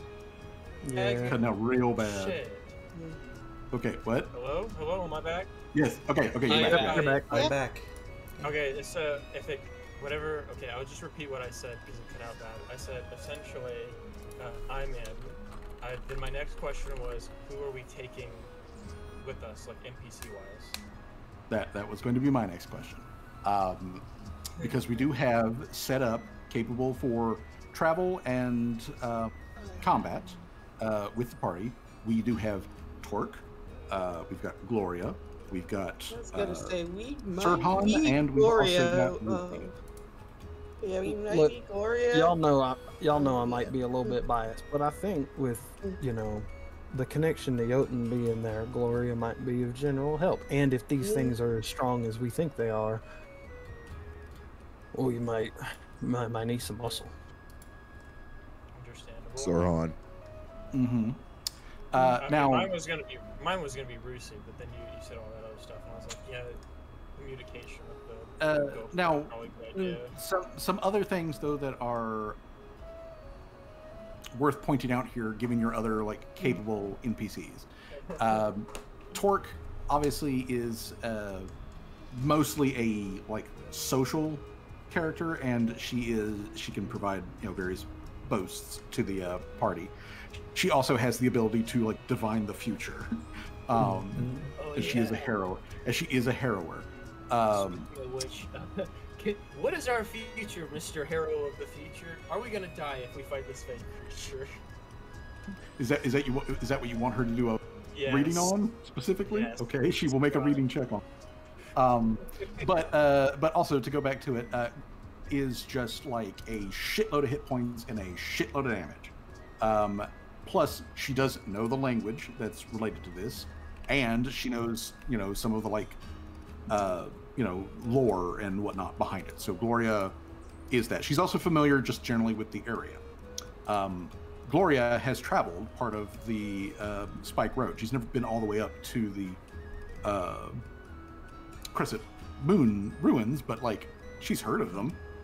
She's met a lot of people along the Sirhan, similarly, he is reasonably familiar with the area, since like the orcs were kind of like bandits on the Spike Road for a couple of years, so he is actually kind of familiar with that. He has never been into the Crescent Moon pits, but he has seen them from the distance. He specifically says that you'll know that you're there because fucking obelisk right in the middle of them. And like you can see that thing from a distance. Maybe sure. He is a ranger, basically good on and off the road. And then Rusi is a fighter with a robo arm, and a big fucking gun. So he's Rusi is a like tank kind of like fighter character. He is a gladiator specifically, so that you're aware. Ooh. But yeah, he is. Extra hit he, hard. he's built for like Mr. Hit Hard, hit fast kind of like thing.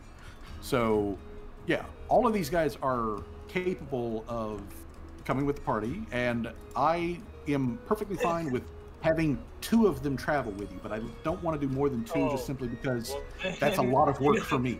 Yeah, You know who it's I see 2 characters. Yeah. All right. Well, then I guess we'll just choose 1. So, personally. obviously, of course, Torque's been with the party a lot recently, and she is. And I want to point out, while she's very interested in like seeing all of this sort of stuff, her singular experience with like stuff as far as like the Spike Road is concerned was basically she had that was where she had the really bad encounter with the orcs way back when from the fort, and she was called a whole bunch of like slurs and things. So. Yeah. You know what? Probably She's not. actually kind of okay with sitting this one out, if that's the way I want to play. I mean, If I were to choose out of character, it's probably going to be like Gloria or Sirhan. In character, Callie's probably just always going to say Lucy, even if it's like, detrimental, even if he's not great for the situation they're in. yeah, it makes sense. If they were walking through like a lava volcano or whatever, and she'd probably still say Rusi even if it was at It's the like, but he's gonna dry out. Yeah, but he's my brother. He's my boy. That or give like 12 cool reasons without addressing the fact that he needs water. It's like he's strong, he's fast. I mean, he does have a wetsuit that keeps him all nice and hydrated and all that sort of stuff. I am beyond Tim's obvious bias. I think Gloria would be a good person to have on this road, since it feels like it's going to be a fight up to the Crescent Moon ruins. So yeah, I agree. Well, out of character, I agree that Gloria should come along. June was actually gonna suggest Sirhan because he seems like he has the most experience with it. Yeah, that's true. Exactly. Okay, so Sirhan and Gloria. Yeah, both. You guys want to do both? Do y'all want to do both or just one? Yeah, I was thinking both. If everybody's cool with both, I'm down. Both Sirhan and Gloria. Do you want to do? We're asking. Do we want to do Sirhan and Gloria or just one of them? I'm gonna have fun with both. Yeah, Okay. both fine. Yeah, I was thinking both is. I mean, like, as long as it's not too much. As long as it's not too much on your little old fuzzy. Yeah. That is fine by me. That's not a. I can It imagine won't be the that rest big of of a the deal. party's voting. I can imagine the rest of the party's voting on who's gonna come with them when Callie's still coming back. I mean, it's probably more like natural conversation where like It's like we really respect Rusi. Rusi's always awesome, I know. but he No, still I might get it. need some recovery Like I said, time. like I said, I was mostly out of character. In it would character, be- Callie always yeah. wants him to come, but out of character, out it of makes more character, at sense. least- Yeah, out of character, I would choose Sirhan Gloria. Sick. Okay. On the road again. The party will be going On the road again. As a brief aside, I do want to let you guys know that I am working on the new homestead map. It is not quite done yet, which is why I haven't uploaded a new one. However, I did the new map for the homestead area. Still working on that one. Yeah, I was gonna ask, is that gonna include the workshop as well? I mean, Yes. it probably include it as a building, but I mean, Well, yeah, it will include it as a building. I'm actually at the moment, so that we can do the whole open the door and Callie goes to the workshop and it's literally a whole other map. Separate area. Nice. Yeah. Well, I mean, yeah, we're gonna whole need other the map. interior at some point because Callie gonna be going in there like every other match, every other session, every other let's see here. day. She'd be like, "I'm gonna open up the workshop," and then she just pulls the door out of her spacious pouch and walks right in. I'll be sure to get a Sirhan token whipped up too. Sick. Okay. Also, y'all have just noticed, just like more role play than anything else. Brick has started just full talking. Initially, he was just barking. In English? Bodork? Yeah, he's Or, speaking like, Common, Jotun, Utopian, and Draconic. Tim has fully been like, he was tweaking him a little while, and now his back legs have like increased in muscle size, and his voice box just speaks. He'll full like, It's like hello. it's like the dogs from Up. Oh Yeah. god. That's exactly what it sounds like. No, I was joking. I wasn't. I know. That's Okay. why I'm worried. Let's see here.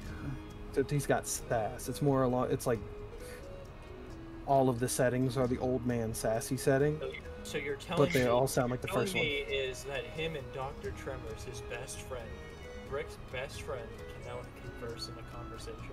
Yes. Yes. You hear in the background, like you hear like a dog speaking Jotun, and then you hear Dr. Tremor say fuck, and like Yes. and Tim's voice. Yeah.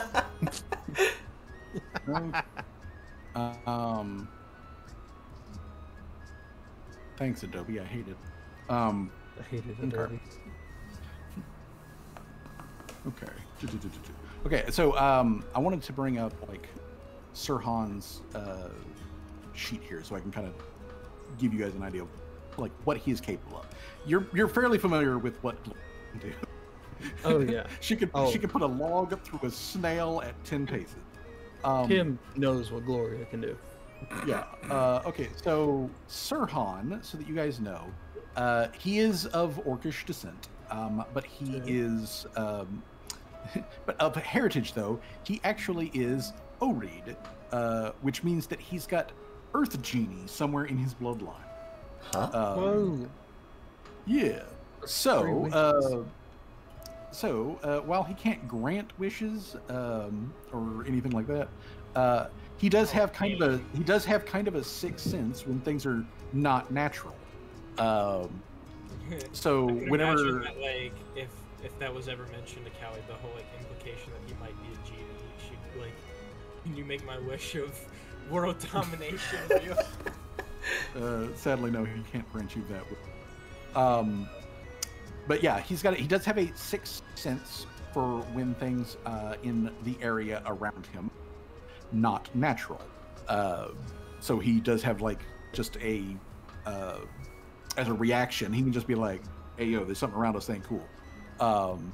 So that's just a thing that he can do, which is actually also like buoyed by like the orc special ability of like when shit's not natural around you, like he gets like bonuses to any sort of saving throws that those things may trigger, which makes him very strong against those kind of opponents.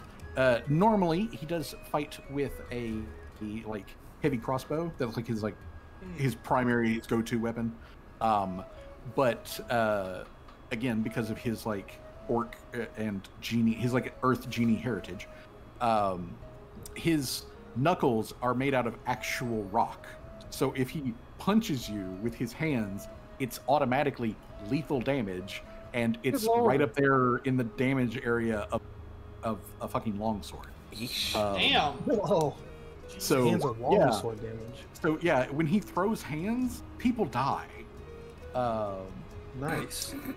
But yeah, so like he's got that, and his other thing that he can do is he can, if he is touching the ground, then he can pull on he can pull on the rock, magically speaking, to create. Who love cranking the rock?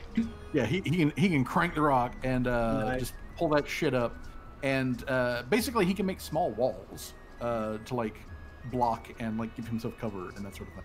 Oh, that's pretty cool. He's multifaceted.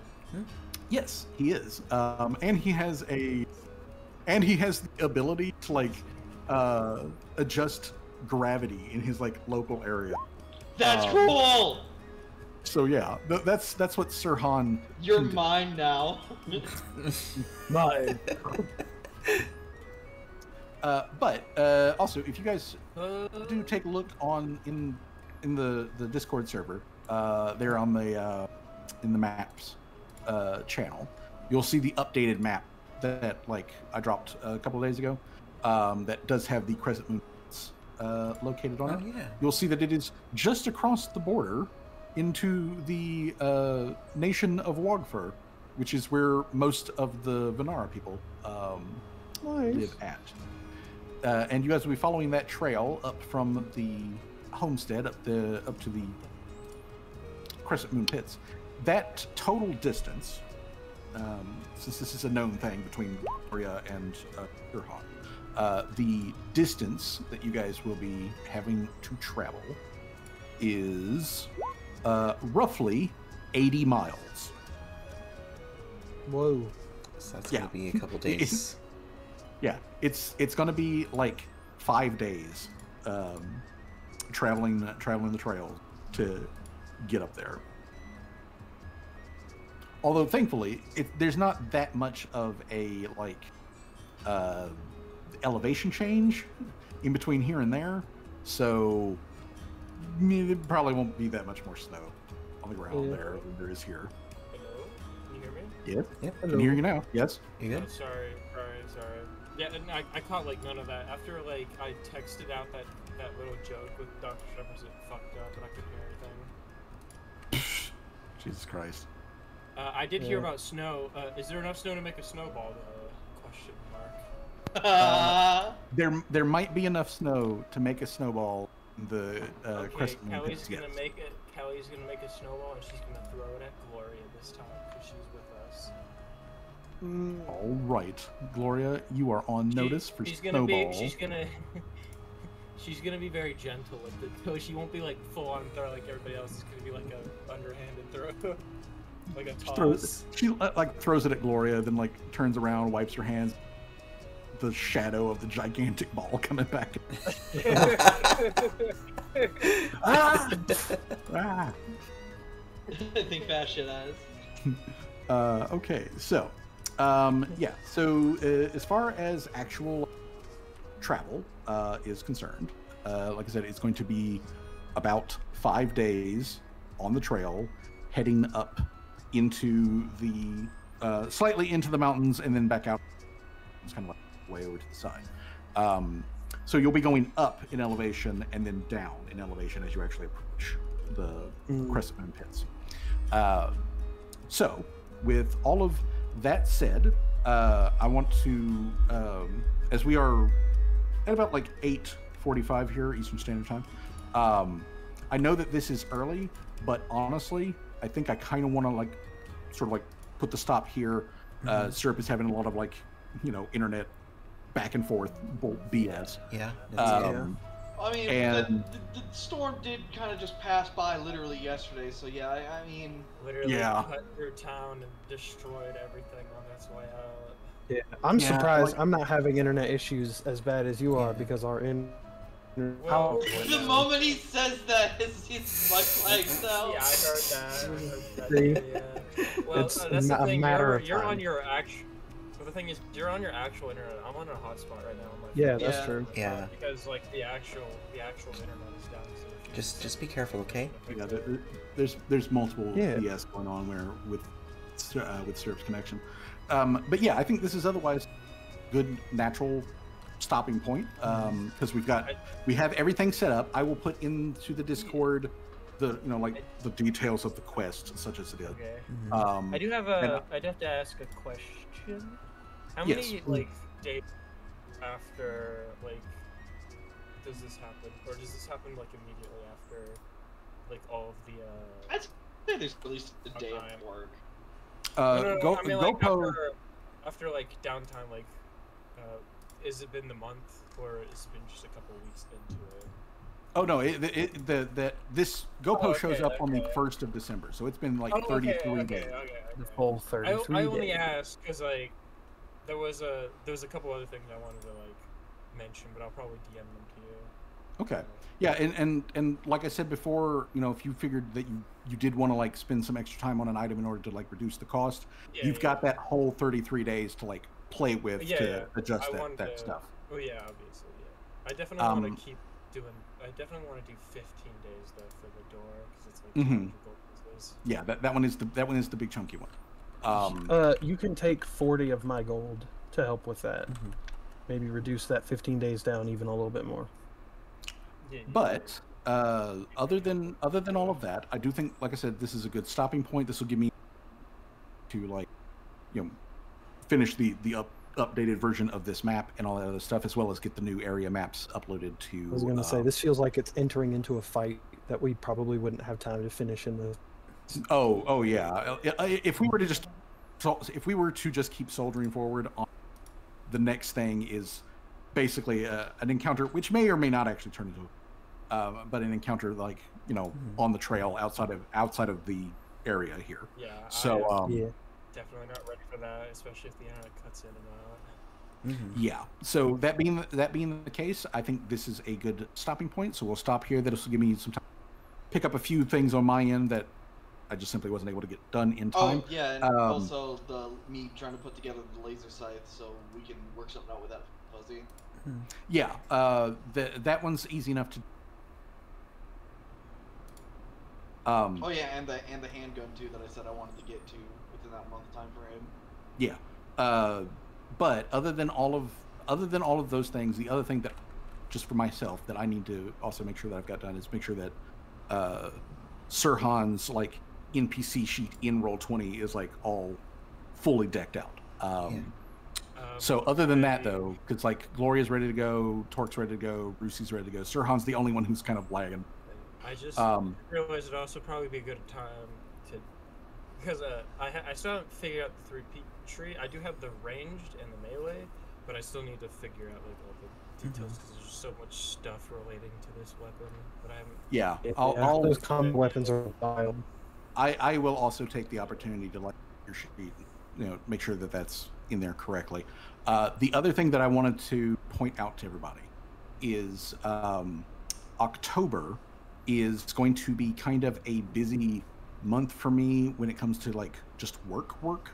As Same. there's somebody who's going on vacation who I have to, like, cover a couple of their shifts. That happens next week, like right at the beginning. And then we have a driver who is retiring, and and we've got a new person who's currently going through training, but they're not going to actually finish training before the retirement happens. So there's a couple of days that I need for that as well, but that doesn't come up until, like, the middle of October. And honestly, that potentially might actually be a week that we have to skip. It will depend on my stamina. Yeah, no problem. Yeah. Take care of yourself. Understandable.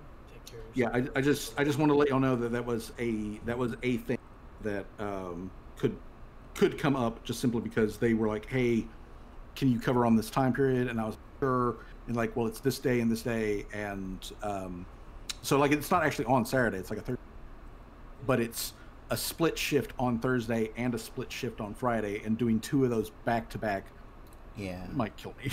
Yeah, So beachy, yeah. yeah. Beepity bobbity boop. Yeah. I guess that will be where we do it then. I will let you know, obviously, on that week when that comes up, if I don't think that I can do it, but otherwise, it shouldn't have any effect. I just wanted to make sure that you guys were aware of it as a thing that was coming up with me. But yeah, so otherwise, early night here as we are closing standard time. I hope everyone has a very pleasant rest of their evening. I will try to get with everybody or the various, like, bits and pieces for their characters and try to get all that stuff, like, you know, handled and taken care of. So otherwise, man, sir, I really hope by tomorrow they finally get somebody off their ass to get out there and turn on the goddamn. It's just crazy to me that, like, it's been, like, more than, like, a couple of days since, like, almost a few days since, like, the storm hit, and they just refused to send a guy. I really want to just get you guys a router. Just I would like to have a router. I might Late That birthday, is- early Christmas. That is goofy. But yeah, otherwise, everybody have a pleasant evening. As always, thank you for showing up and putting up with my absolute horseshit. I will talk to y'all a little bit later on. I'm gonna go get me something to drink. I'm feeling a bit Alrighty. parched. Bye, Understandable. guys. Alright, Bye. Auf bye-bye. Wiedersehen. Oh, the dirge. Miss Mooch. All right. Well, that was a fun session. I'm glad I got to squeeze this in, and you know, it was a short session, but it was a good session, and I'm really happy that we got to do this. And thank you all for watching, whether you're watching live with us or on the VOD, and I will see you all next time. And we are going to raid Phoebe, Phoebe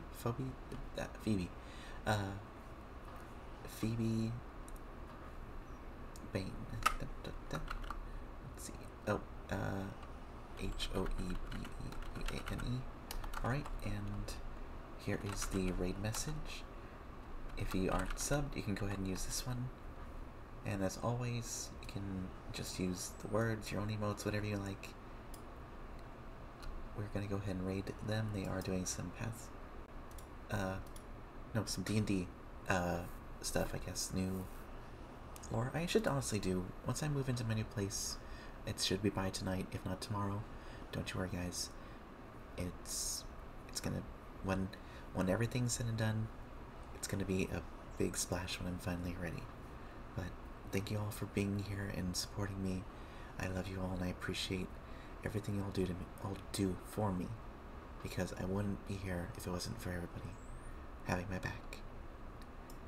And thank you all for being here again, and we will go ahead and raid Phoebe before the ad break starts, so take care, and bye-bye.